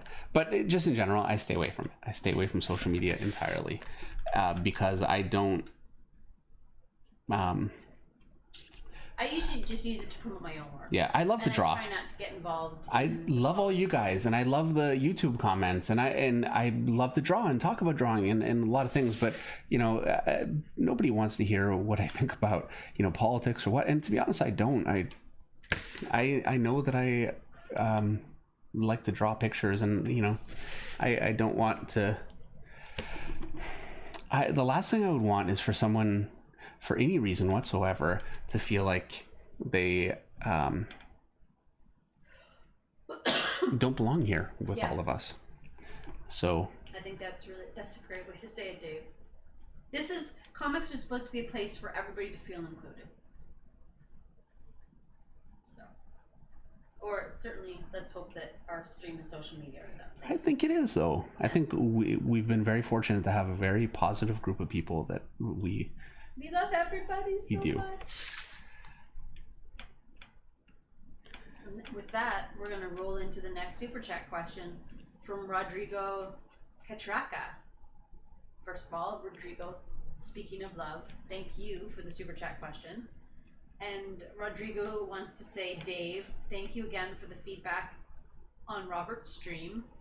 My friends don't believe that I've talked with you. Well, thank you so much, and thank you very much for coming by. And thanks for coming by here. Thanks for coming by Robert's stream and showing your work. Very much appreciated. Beautiful stuff. Yeah, and I'm looking forward to doing that again.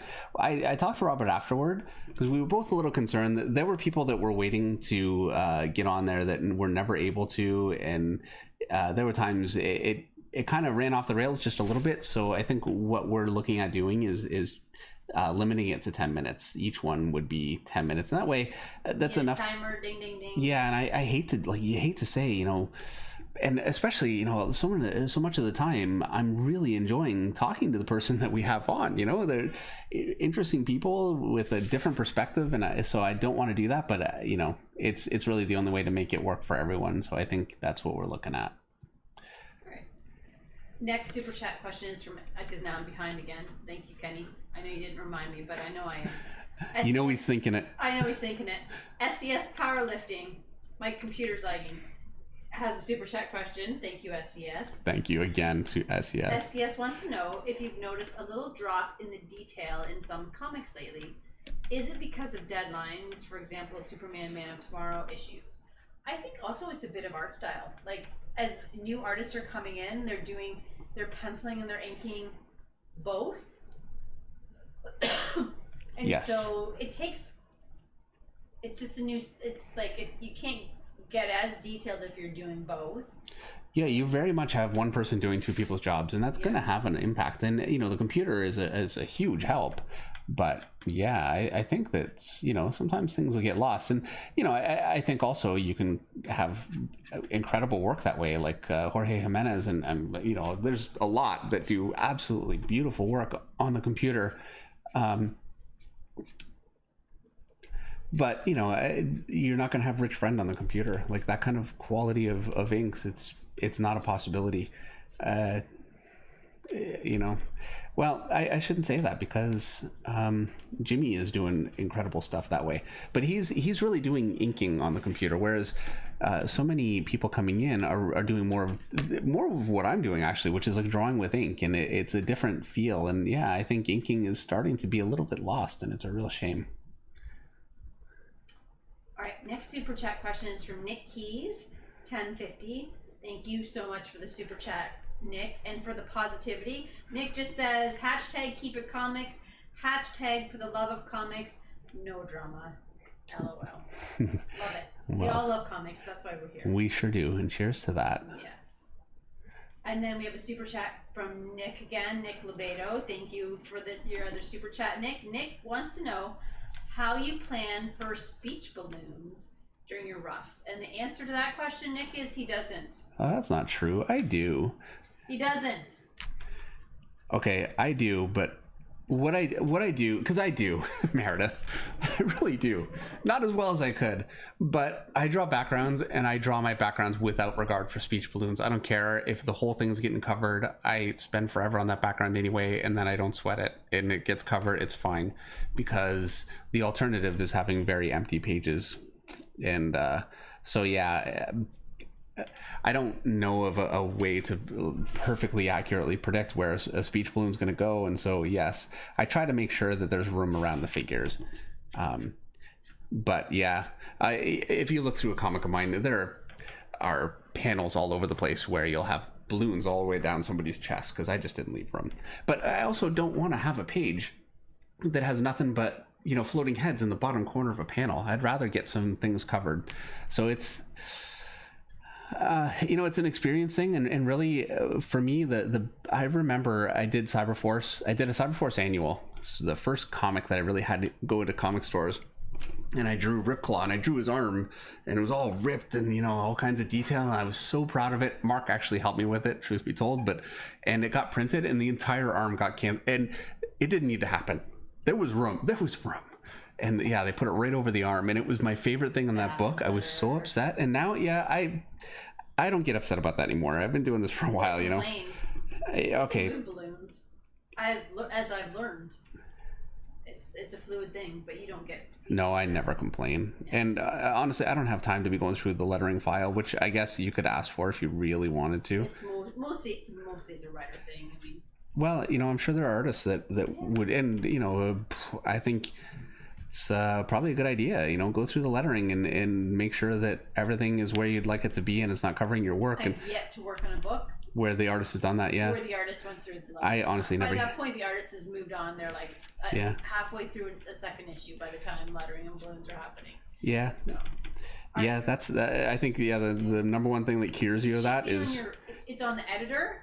Quite frankly, that's the editor's job to make sure the balloons, and most of the times the editors that I work with will be like, hey, that balloon's not cool there. The tail's not good, or can we move the balloon? Or the writer will say, can we move the balloon? We're blocking the art. So yeah, it's on. There should be enough eyes on a comic book that shouldn't happen. Next super chat question. Okay. Daniel Castelli has a response to your helping him with the 7'5" guy. Okay. I thought about it a lot, Dave, and you're right. I overthink things. Smiley face. Thanks for the tip. And as for sketchbooks, Stillman and Berm. Stillman and Berm. All right. I'm writing that down because they are 270 GSM. That's Stillman. Stillman. Okay, and how do you spell burn? BIRM. BIRM. Okay. Oh, GSM must be the paperweight. 270 GSM. GSM. 270. All right, we're all learning here. I'm going to try it. I actually, I still have tools that people have recommended from like weeks ago. I just haven't gotten anything. I tend to run out of things and then I order tons and tons of stuff because I'm like, I'm out of everything. And then I never get around to it. And that's kind of where I've been lately. I'm running low on paper. Oh my gosh. We have the best super chat from minutes or hours. And it's like a little emoji. You got to go look for it. It's orange. It's like a little emoji. I see it. Shaking a maraca. Oh, I don't see it shaking. I missed it. Mine's shaking right now. He keeps shaking this little, or looking in the mirror maybe. He's looking in the mirror, loving himself, and it says, "Thanks for being you." I'll see it when I watch the replay. I didn't even know it's possible. That's the greatest thing ever. Kenneth Day says, "I just pulled out Cyberforce Annual #1 to check this out." I wish I was there so I could say that panel right there. And Purveyor of Loop says, "Stop drinking coffee. This is how dystopian worlds are born." You know what? I barely drank my coffee. I brought coffee down here, and then I got so... You had to make your own coffee today, poor baby. Yeah, I did. I would have made coffee, but I mean, how many times am I going to pour out half a pot? Yep. Oh, no. Hey, I didn't say a word. Maybe Purveyor of Loops was talking to somebody else. Maybe I jumped into a stream. There's a lot of conversations happening on the stream that I'm just halfway part of. Oh.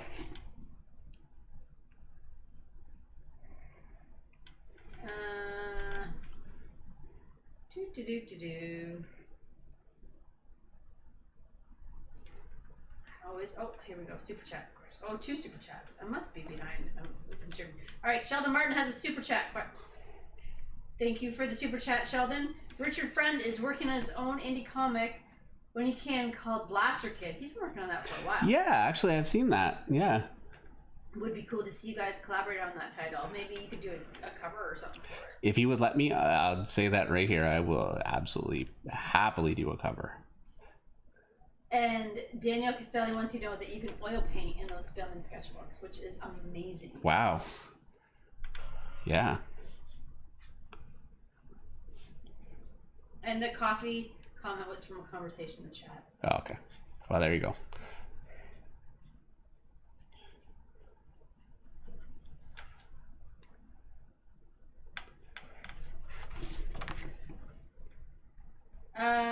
Henry Jeremiah says, Meredith, will you guys pull a name out of a hat at the start of the stream and draw a suggested image? Henry, I will do that when David is all caught up in his commissions. And I'm gonna draw Death's Head, by the way. Right now, I'm just gonna do it. I'm just trying to get these commissions done. And Henry's been here since the beginning. He has. He's been asking. Actually, he hasn't asked for a little while. I think he just finally went, you know what, heck with it. I'm not gonna bother. I'm gonna draw Death's Head. I will. I'm gonna do it. Someday. And at some point, I would like to do. Okay, I'm gonna say this quietly so Meredith can hear. What's that? Can you speak up a little bit? I'd like to do a giveaway of the art. I'm gonna have to figure. I don't know how we would do that. I know. I'll need to. I don't know either, and so. But I'd like to. I want to do it. We'll figure out a way. What I'd like to do, especially, is the YouTube channel right now has 37,000 subscribers, which is crazy. We had 11,000 2 months ago, and I'm thrilled and very thankful. And maybe when we hit 50 or something like that, I'd like to 100. Do something. 100 is a while. Come on, you guys, get your friends on there. 50. All right, I don't know what we'll do. We will have to go through the stream. All I can think of is this is a good time for the hat. We would have to go through the stream and put people's names in a hat. We'll just randomly pull a stream, we're gonna pull out names from this stream and put everybody from the stream in a hat. Does that make sense? I don't know what the easiest way is to do that. I don't either, but we'll figure it out.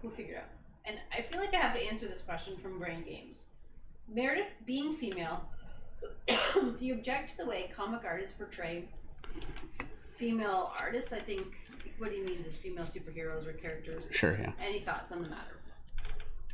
And I would say, as a general rule, no, because for me to complain about how somebody draws a female character would be for me to complain about somebody on the beach wearing a bikini that I don't necessarily isn't my thing. Do you know what I mean? And what I have found is I feel like for a lot of these artists, their artwork is actually a means of expressing their love for the female form. Do you know what I mean? Like looking at the female form and like Eric Bassildua. Eric is a phenomenal artist and he does a lot of stuff that maybe isn't necessarily up my alley and a little bit, but I know Eric does it because he really loves the female form, and that's part of why he. Do you know what I'm saying? You asking me? Yes. Yeah. Well, sure. Look, I think, and also nobody would complain about Michelangelo drawing nude. No, but then there's the kind of thing that you would actually that is titillating. People do titillating stuff, but there's that extreme everywhere. Like then there's the kind of thing that you'd actually like to look at or be involved with too. Yes. And that's it, you know. So everybody has a right to do their own thing. You know what I mean? I guess I just as much as I have a right to vote with my money what the kinds of movies I'll watch, the kind of books I'll read, I think in a free society, like there are people who can, I mean, obviously within limits, right? Like, I'm not going to say that all bets are off, but I think when somebody's not intending to be... You know, you can't litigate intent. You can't. I don't know. So whatever. But I would say you also have a responsibility to the characters, you know? Yes. Like, you know, Wonder Woman is... she's an icon for women. Yes. And to draw Wonder Woman in an objective way, I think is offensive.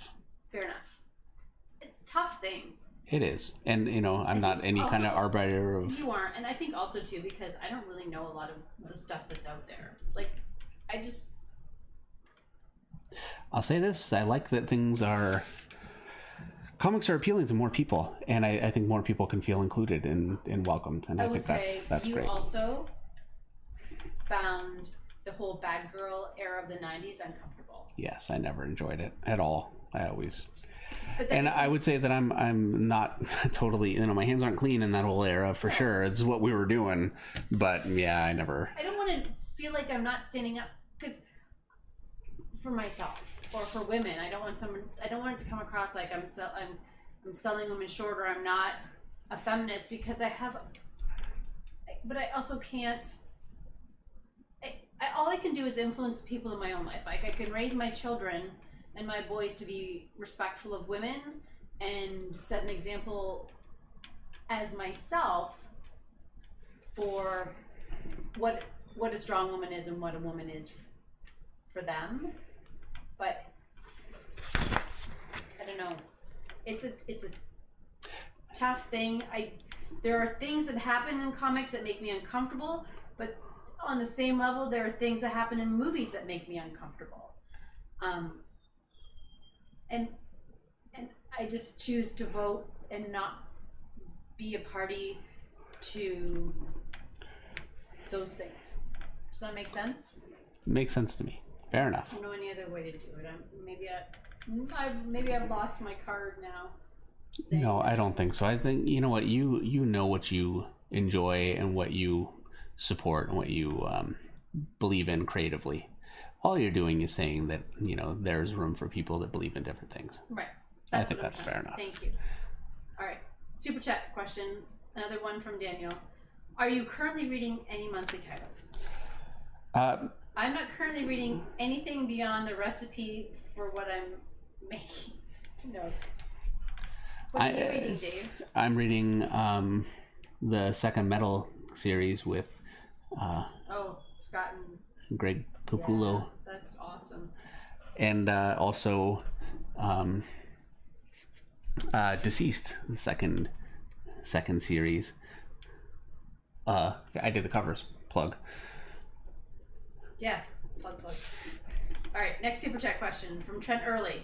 Hi Dave, I spoke on a previous stream about Tom Lyle. Colin Dyer and I both had Tom as a professor at SCAD. Tom and you were my biggest influence. Do you know of Tom's work on Robin and Spider-Man? Sorry for the long chat. And Trent, thank you for the super chat. Yeah, I absolutely do. Tom. Yeah, I got to meet him. Actually, the first time I met him was a few years ago. I can't remember what convention. This is a problem doing so many conventions. But yeah, he was such a nice guy. Great. And we knew him through Colin. Colin being your... Yes, Colin Dyer, right. yes. I was throwing that to you. Yes. Sorry, I'm just reading the chat, and I'm thanking TK for bailing me out. He says, the guys in superhero books are just as idealized. Superman's a straight-up nude bodybuilder man with a costume painted on and a cape. Agreed. Fair enough. All right. Did we give that super chat its due? Which... About Tom. Did you know gosh. his work? You know his work. Oh yeah, absolutely. Yeah, I followed his stuff on Robin in the 90s, and Tom is influential because if it wasn't for Tom seeing my Facebook post, I wouldn't have had Colin on the Book of Ruth. So, and thank you for the super chat. Also, promote stuff you can now order from your local comic book shop. We actually, you know what, we did talk about this. Speaking of now all of a sudden we're shamelessly promoting everything. We're not flogging ourselves. I know. We are. But I said, now that you're part of the, really officially part of the because it was never intended. My name's on it. Yeah, this was supposed to just be me down here drawing. It didn't work, and I'm glad it didn't because it's so much better with you here, Meredith. It really is. And I said, yeah, you've got, because she's got her Book of Ruth book, which anyway, I wanted to say it's a great book, and you guys should check it out and all that kind of thing, and If you want to know what I think about women, you should just read my comic books. There you go. I think that's the best statement of how I feel like women should be represented. All right, SCS powerlifting. Another super chat question. Best of art. Todd Newok? Todd Knock. Knock, thank you. Jim Lee and Mr. Finch. I think I've learned more in the past 3 days than I did in art class ever. Oh, well, that's great. Thank you. For my part, thank you very much. And it's good company to be in, that's for sure. And thank you for the super chat too, by the way. I'm so sorry. I'm drawing her face right now. Yeah. So I'm like, and this is really, these characters for me anyway, they really live or die on the face. And if it doesn't work, the picture didn't work. And so I'm leaning into it. Right. It's not the greatest entertainment of me doing. Yes, I can hear. Yeah. I might have to run up. I have 2 super chat questions. So I'm going to throw them at you. One's from Greg L., who is a huge fan and wants help with arm muscles, especially the forearm. And the next one is from Nick Lebedo. How do you see webcomics pushing the art form? Answer those. You can answer those 2 questions while you lean into it, and I'll go and let the public Okay, out. and now what was the second one?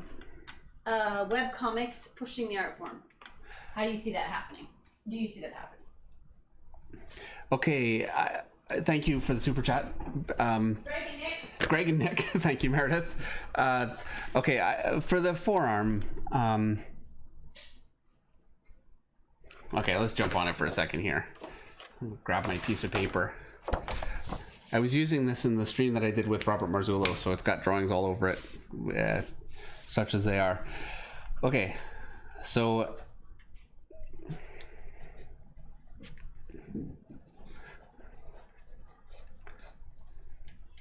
here's my upper arm, here's my forearm, obviously.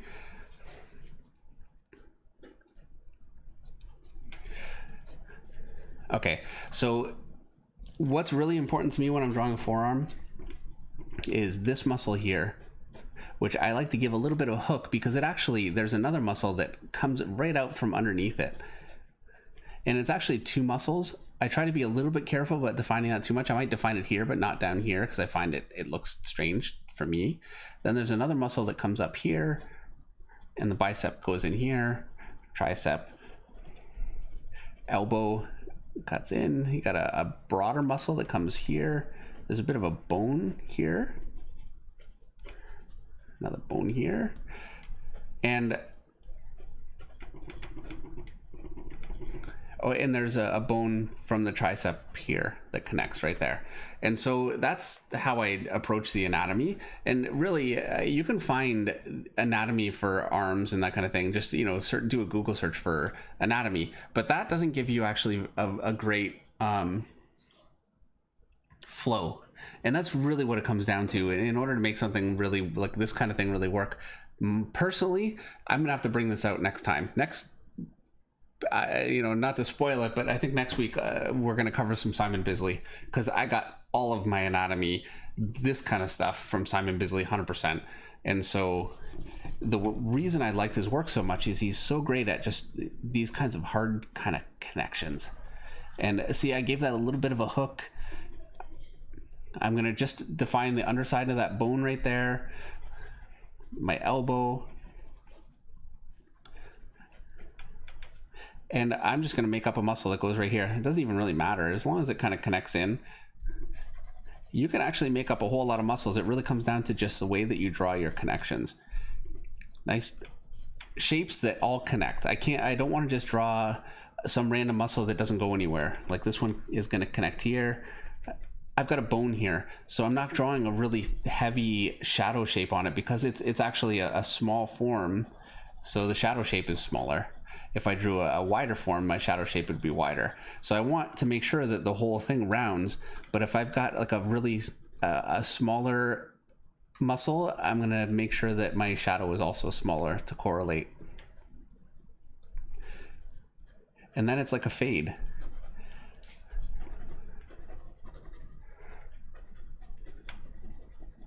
And that's how I do it. Another trick that I really like, here's my arm bent. Are you still working on the forearm? Yeah, and you need to make sure to have an elbow. I see this a lot. Here's a bent arm, and the elbow isn't defined, and that drives me crazy. So what I would say is, you've got essentially this kind of a shape here, and now I curve it just like that, like I did over here, and draw muscles coming up from underneath it. But this is essentially the shape that you have, and then your hand connects to the end of the, and you've got like a bow out here, which I can do just with like a hard line. And that's how you get a good shape to your arm, so things don't end up just looking, you know, soupy with muscles all over and it gets a little bit soft. You want to really think in terms of good hard shapes. I'm going to bring out Simon Bisley and we're going to go through it. Like, I think I'd like to spend a little bit more time. That could be a good Udemy course. Yeah, I can't use Simon Bisley's work for a Udemy course. Like, I think that would be for YouTube. But I want to do it for this, and I want to really show you why I love his anatomy so much. His earlier stuff, I love his later stuff too, but it's a little more difficult to, because he got much more stylized. But the stuff he was doing on Slane, that kind of thing, is like beautiful. And yeah, that's where I got it all. All right. Do you see webcomics pushing the art form? How do you see webcomics pushing the art form? I don't actually have the kind of answer for that I'd really like to. I think, okay, how I see it pushing the art form is there's a barrier certainly to entry for people getting into comics, and that is you need to get somebody willing to publish you. And the people that are out there willing to publish aren't necessarily, you know, always going to make the right decisions. And so a webcomic is a chance to get your work out there. You know what? Let me zoom in, Meredith, quickly here, because I've been zoomed out this whole time. Zoom away. Just FYI, yes, as we're answering this question, 2 kids upstairs looking at screens. Puppy in the crate needs to go outside. Yeah. Yeah. That's Monday Night Raw. They're good kids. They are good when kids. They sleep. That's right. So yeah, I think it's a chance to get your work out there if you're doing something that's different and that, you know, isn't necessarily something that, you know, an editor at a company, they're going to want to put out the kind of work that they know will sell and that they can be confident in, and they're not going to be confident in something that they're not familiar with, and they don't want to take that risk a lot of times. I mean, you know, it depends on the editor, and there's some incredible editors out there that just have a really great sense. And, you know, when you can find those, it's great, but it's not so easy. But you can put out a webcomic right now. And the great thing about it is it's very democratic. If people enjoy your comic, now it can be a little tough to get it in front of them. I'm making such a mess while I'm talking. it can be a little tough to get it in front of people, but word of mouth, if it's quality, will get you in the door. That's right. So now I you know what? I have no choice but to fix this. I rendered here and I wasn't really thinking. I made a mess, and then I'm trying to fix it by going upward across it, and it's just not working. So it happens. So here's a question for you as you're fixing your rendering, David. Yes. From super chat question from Richard Stoltz. Yep. How much onus do you put on the reader when you're drawing your scenes? Animation has the benefit of showing more, but I fear I'm showing too little or too much. I don't think that you can ever show too much. I really don't. You can certainly say too much, but visual things are instant. So what you want to do is, I think the key is good composition, good lighting design, and good use of your line weight to show foreground, middle ground, and background, something that I will cover soon. And if you can make if your panels are instantly, like, people can see exactly what's happening in them and everything's very clear, you can't show too much, I don't think. But now you do want to maintain a sense of drama and decide how much you want to show, and I mean that's another decision, of course. But yeah, in terms of just like generally speaking, I think I really like very detailed work that, but what I like is very detailed work that I can instantly look at and I can see this is the point of the panel, this is what I'm looking at, it's composed, and that's just framing things with black shapes or your standard compositions. It really, How to Draw Comics the Marvel Way, it's the Bible for that stuff, I think. Still, I have another book, actually. Here's another book of the week. Really, this isn't a comic. Right now. I'm not gonna do it now. I know, but because I gotta do some more super chat questions. And you're getting close to the end on that one. Pretty close, yeah. All right, Louis Julien Toureles, I think. I'm sorry if I butchered your last name. I don't know how to exactly, but you Louis definitely did. Super chat, and his super chat was, "Thank you for your critiques on my work during the live stream with Rob.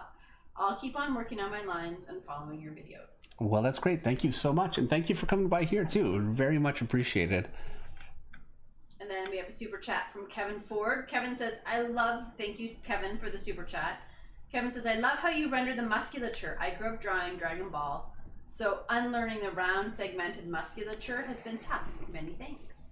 Well, thank you very much. And thank you for the super chat. I really appreciate it. And then the Mad Hatton super chat. Thank you for the super chat, the Mad Hatton. "I've been a huge fan since I saw Ascension in 1996. Your tutorials and live streams have inspired me to draw again. By the way, you should draw a pit." Oh, I would love to. I thank you for following my work for so long. Especially, I thank you for telling me that you're drawing now. It is so gratifying to hear that. I love drawing. I think it brings me such a sense of peace in my life. Which I need because, just ask Meredith, I can be pretty grumpy. Even drawing, I don't know how it would be if I wasn't drawing. And, I wish that for all of you.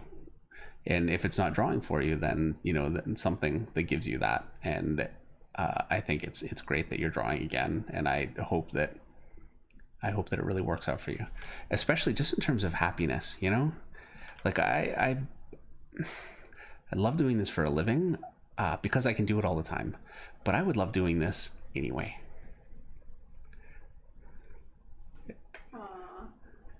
On that note, yeah. 3G says, "I like the suggestion because I keep saying it's Monday Night Raw because it's like live, it's authentic Dave and Meredith tonight." He says it should be Monday Night D Raw. Get it? Oh yeah. Yeah, I get it. Yeah. Awesome. I thought, wait, what? And then yeah. He needs a sticker. He needs a sticker for that. Yep. All right. Next super chat question from Anthony Gee. Thank you for the super chat, Anthony. He wants to know, what size micron do you think is most universally useful? Which I think is a great question, Dave, because I mean, you have the luxury of being able. This is what you do for your job, so. These are tools that you've collected over the course of years and at conventions.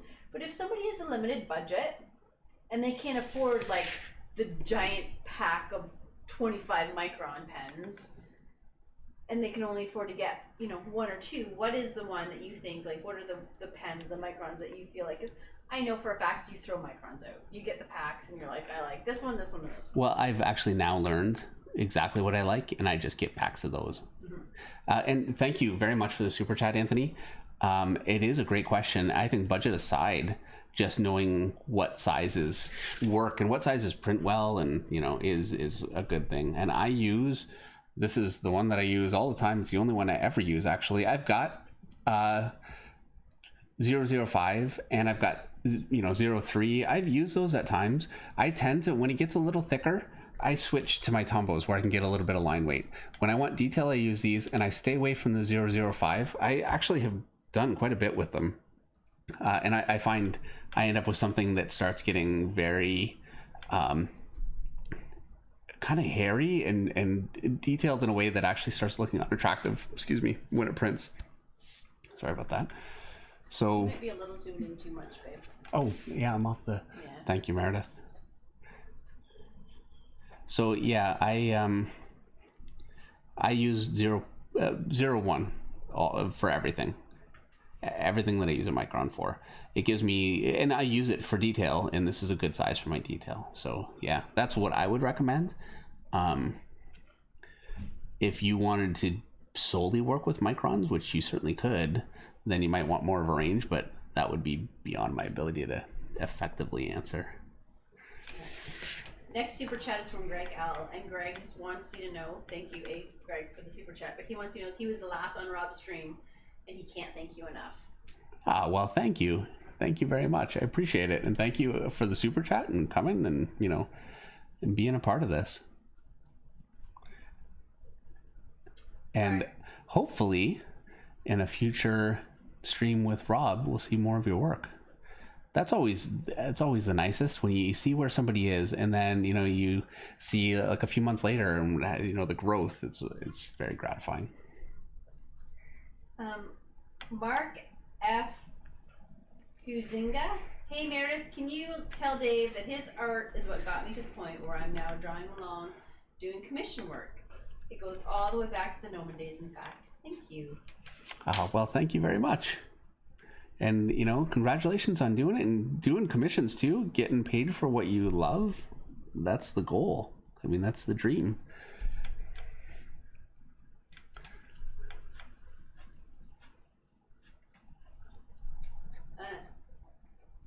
And then Josh Steele wants to know what the book was.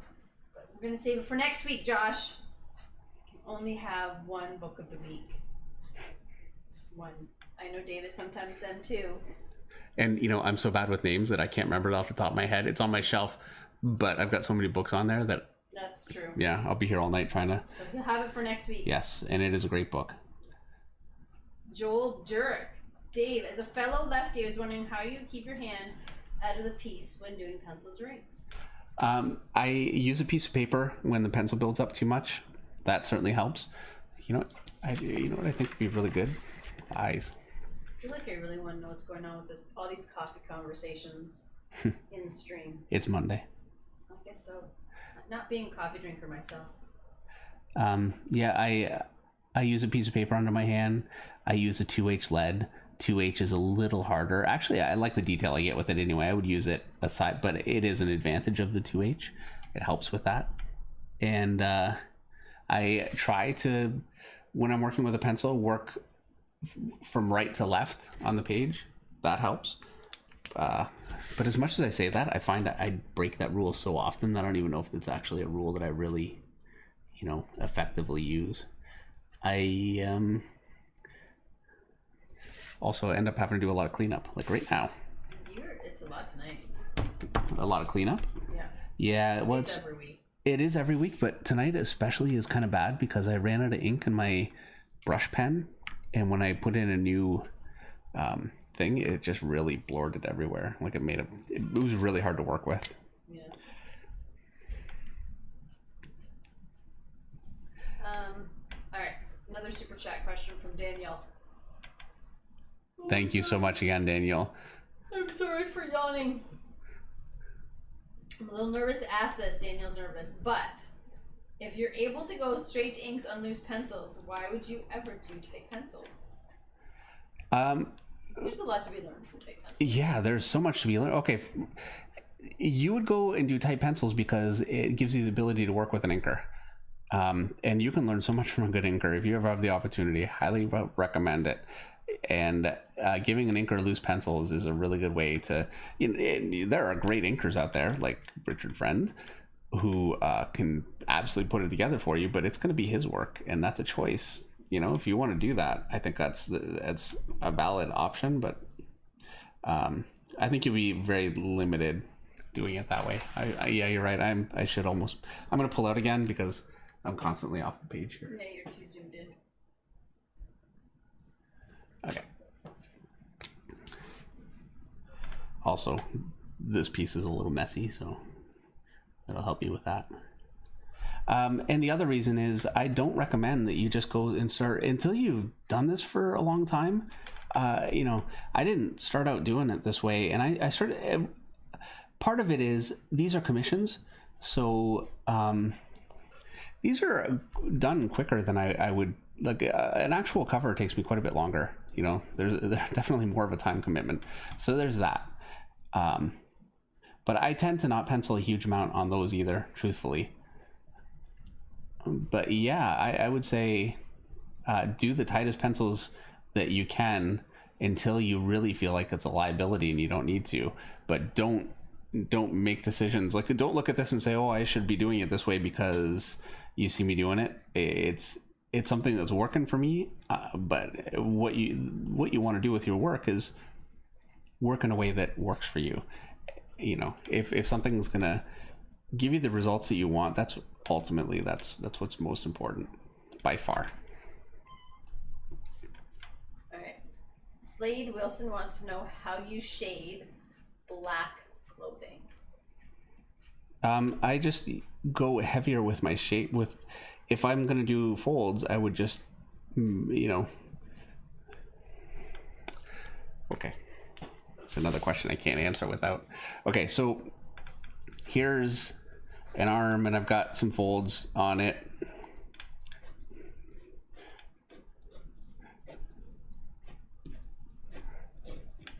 Okay. And so if I went light, like it's light clothing, I'll give it a little bit of a shadow here, a little bit here.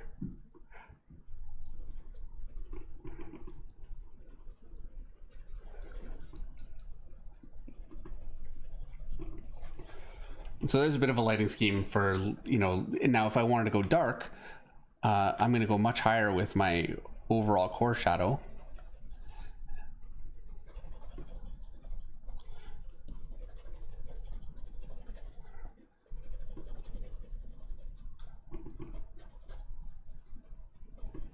I'm getting a little messy here because, Meredith is looking at the clock right now, getting grumpy.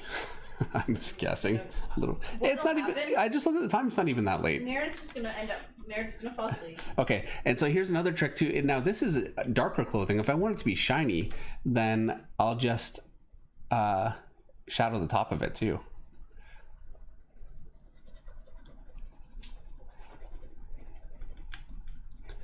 And now you can see it looks kind of like leather, and that's it. Really, it's actually, But I will say, I definitely. That's a question I certainly had. I've lost my chat. Here we go. Oh, we're back. It always resets to top chat though. So you just have to. I gotta fix it. All right.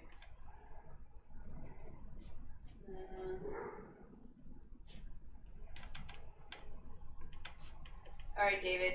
Do you stand? Henry is asking if you stand back and look at the drawing and see it in a different way. Yeah, actually, one thing that can help is I can see it up on the screen, and there are times I look up and I go, oh no, like I can see where something just didn't work. It's just a bit of a different angle on it. Looking at it backwards is very helpful. I'm not doing that for these just because it would be difficult to. I guess I could pull up my mirror and start doing this a lot, but You hold it up against your computer, look at it Yeah, in the mirror. look at it in the light, you know. There are definitely tricks, and yes, it is a very useful trick to do. I don't know if you call that a trick, but I definitely do it. All right. Comic Boy 24 Rogue. Sir David, I love your art so much. I'm trying to do my best to copy, but I fail. You get more every time. Every time you do it, you will learn a little bit more, and that's knowledge that you now have. It's never a failure. As a matter of fact, I think you learn more from your failures than your successes. So I think you're doing fine. And I appreciate it. Thank you, by the way. I don't know. What's she holding in her hand? Give me something to hold in her hand, because I've got her hand there like she's going to hold something, and then... energy blast or... Does she even do it? I don't know. I'll do something, because, yeah, I had it like she was holding something. What's the Hellfire Club's power? And then I totally forgot. I could Google this, but you guys are online. You're live. I'm doing it. It's already too late. What'd you put in there? Well, I'm working on it. Yeah, I realized I completely, not even thinking, I drew her hand like she's got something going on. I forgot to do anything with it. Don wants to know what the best way is to learn another artist's way of cross-hatching shading, like Clayman, for example. I would say the best way that I know is to experiment with it and see if it works for you. That's certainly what I did. I really like Dale Keown. Somebody mentioned Pitt, and yeah, I'm a huge fan. And I played around trying to render like Dale Keown, and there were things that I could pull off and things that I couldn't, and things that worked. From our stream for what could have been in her hand. Okay. An apple. Yep. A snow globe. Yep. Champagne glass. Yep. Crocan flower. Krakoan flower. Do you know what that is? No, but it sounds really good. It does. A glass of wine. See, all these are... Emma likes some wine. That's Dang it. 3 people with alcohol. Lance of light. Light or small phoenix. See, all these are better things You than... could have her starting to turn into her diamond state. These are all better ideas than what I drew. That's what I said. Just wait. Just wait. I should have waited. I said just wait. A tennis ball. The Hellfire Club is an S&M club based on an episode of The Avengers. I don't know. So her hand could be starting to turn. See? You should have waited. I should have waited. Daniel says he tried to order commission, but our site said no. Daniel, go to www.comicsketchart.com and ask for Kat. And she takes care of the commission list. All right. She'll tell you how to get on it when it's open. It might be full right now. Yeah, I don't know. She might be able to put you on a list. Get on a list. List for lists. I just don't know what it's like right now.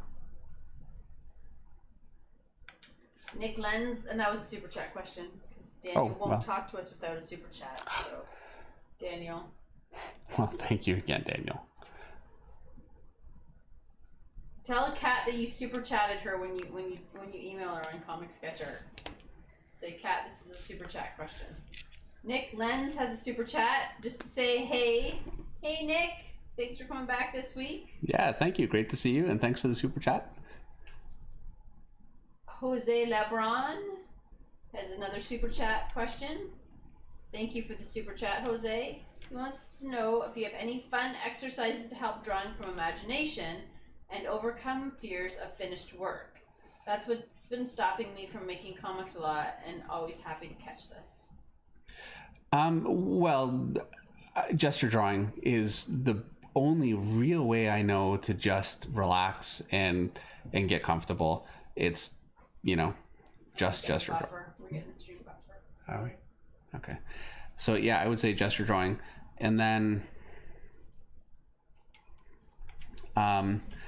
the only other thing I could say really is you put your heart and soul into what you do. We all do when we work, and wherever you are in terms of your progress, it's going to be a fact that's going to make it difficult to just experiment and just be willing to fail.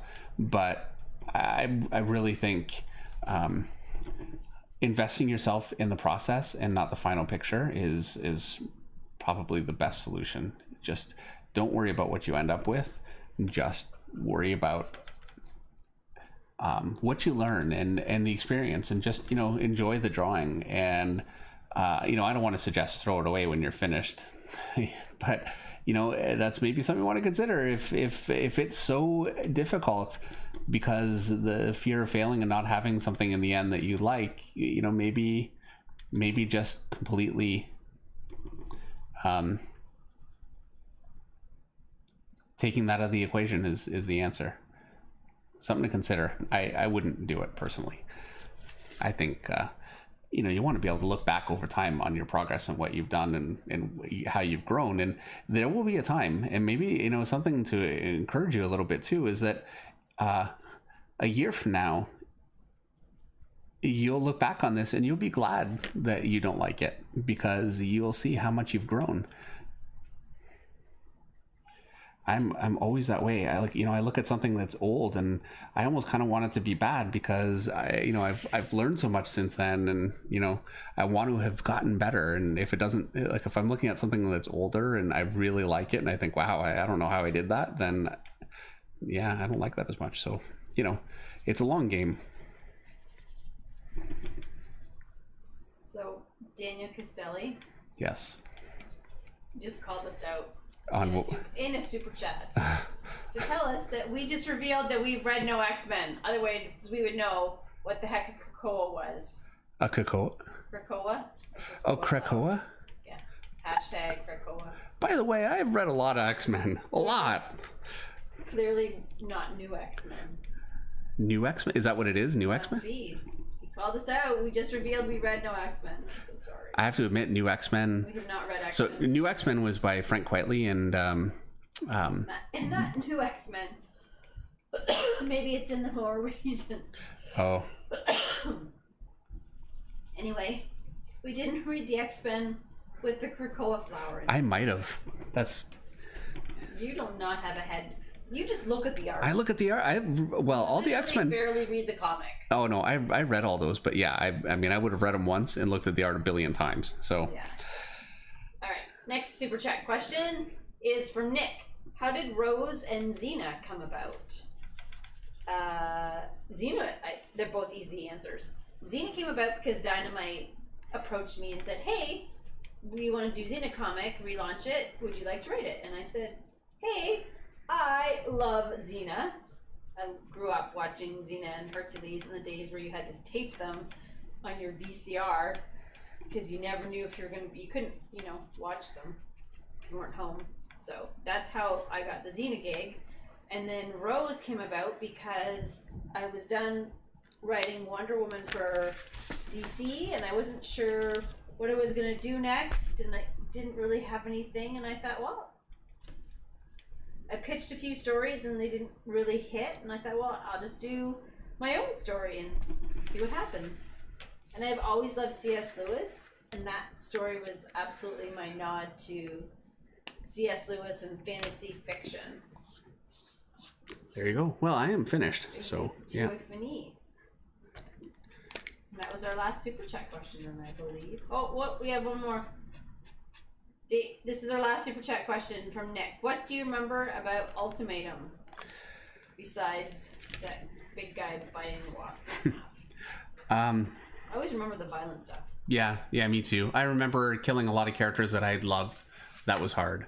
I got to draw Fantastic Four. That was the first time I had ever drawn Fantastic Four, so that was an absolute blast. I wish I could have done more. They weren't really in the book as long. They were, actually, just not as much as I would have liked. I got to draw Valkyrie. So yeah, I remember things like that. There were a lot of, it was New York, and he really asked for a lot of specific locations in New York, so it was a lot of reference, which is never the most fun for me, but I think it made the book more powerful. There was actually a double page spread of a city with like a tidal wave of water washing over it. That thing took forever, and they're always so painful for me to draw, because I know I could draw a double page spread of a big head and people go, wow, that's, or well, ideally, hopefully people would like it. You draw a double page spread of a city and people go, oh, cool, you know, and they take me the longest by far. So yeah, Yeah, there's a lot of things. And, it was, again, it was with Jeff Loeb, who's fearless. That was one thing about working with him. He got so much flack online. I don't know if any of you would remember. I'm sure some of you do, but he got a lot of flack online at the time. And he did not care. He was going to do what he was going to do. And he had the confidence to do it. And I really respected that. And I think it taught me a lot. I went through some tough times drawing Avengers, new Avengers.